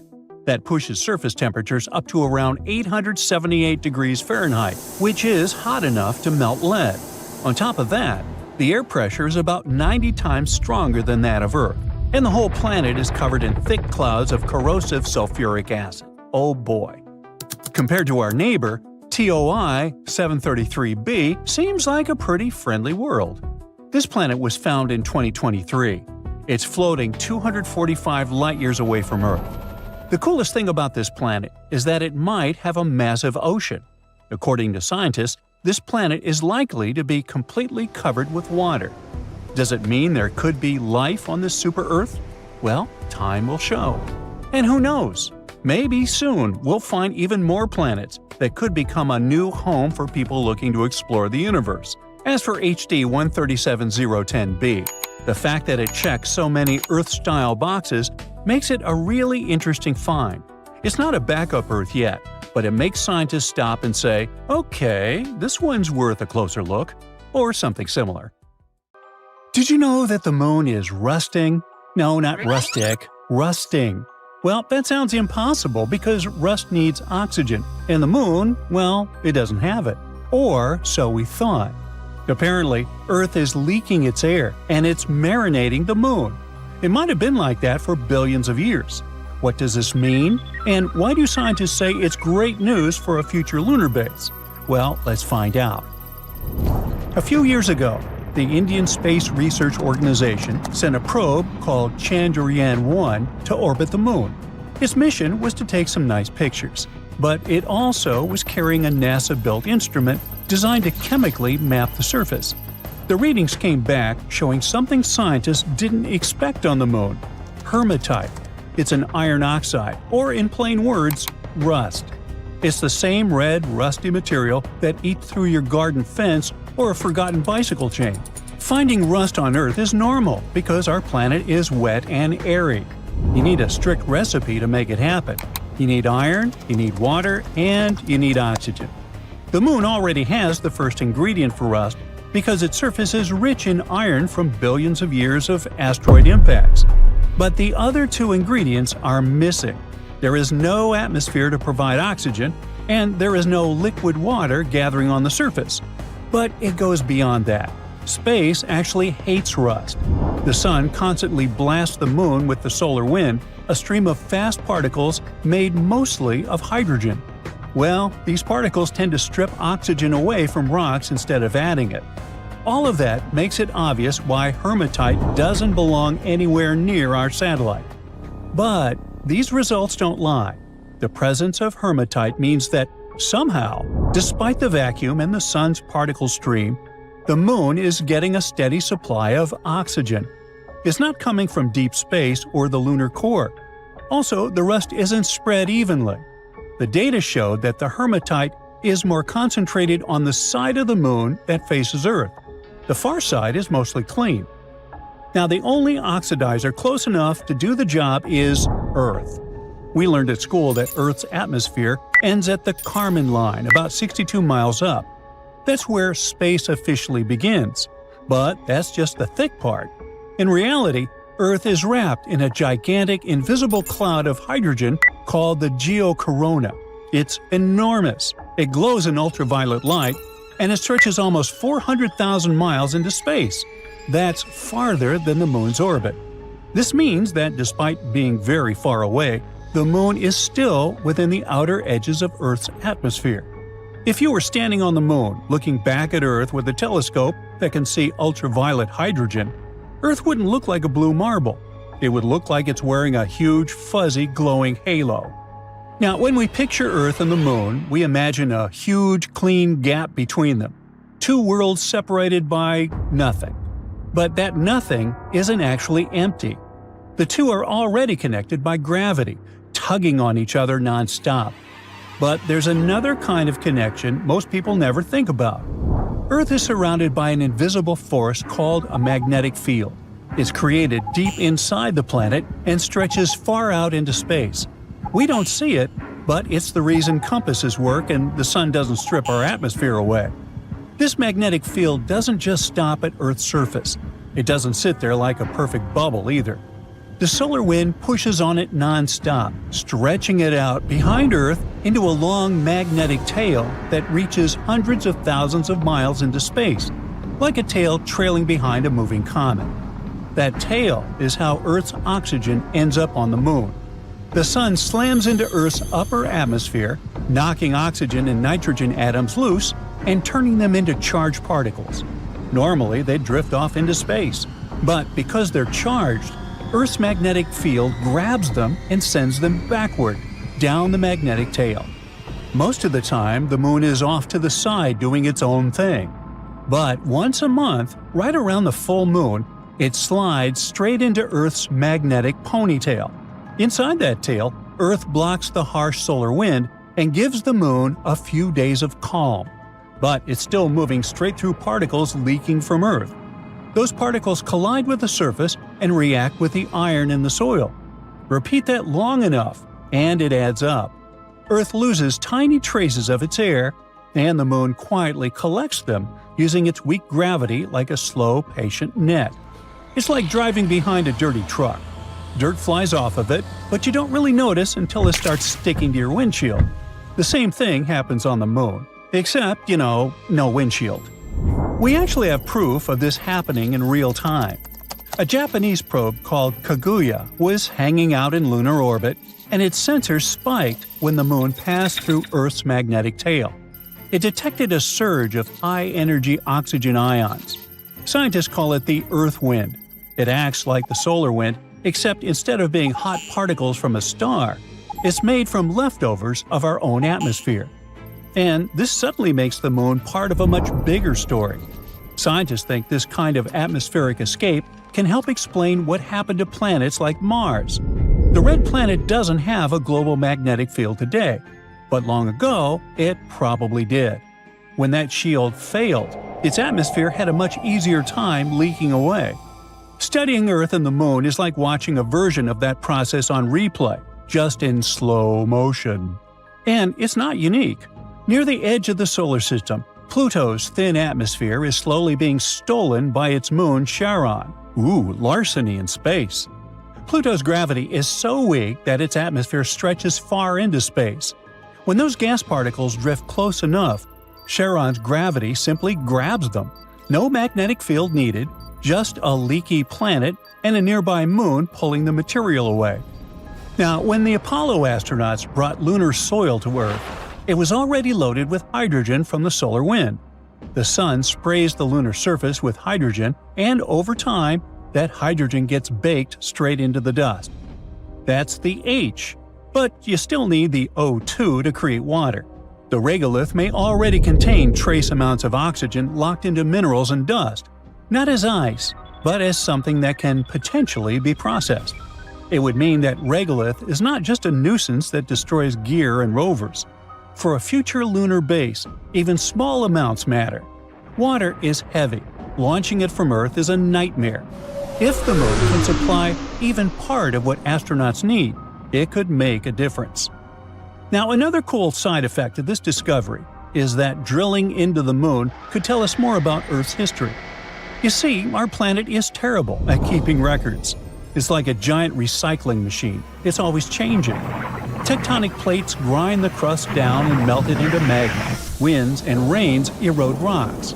The air that we breathe now is different from the one that was around 2 billion years ago. Now, we can guess what the ancient atmosphere was like, but we don't have a physical sample. The moon is the complete opposite. It's cold and static. When those Earth particles land on the moon, they get buried under dust and stay there. They're trapped in the crystal lattice of the soil. Think of the lunar surface like an ice core in Antarctica. The deeper we dig, the further back in time we go. If we drill a core sample on the moon, we might, theoretically, find layers of oxygen and nitrogen from 2.5 billion years ago. That is right around the Great Oxidation Event, when microbes first started pumping oxygen into our atmosphere. That could tell us something we don't know. It could prove that life started earlier than we thought. It could show us exactly how a dead planet turns into a living one. That's another answer you can give the next time somebody asks why we should go back to the moon. Also define the green cheese. Hey, just Google it.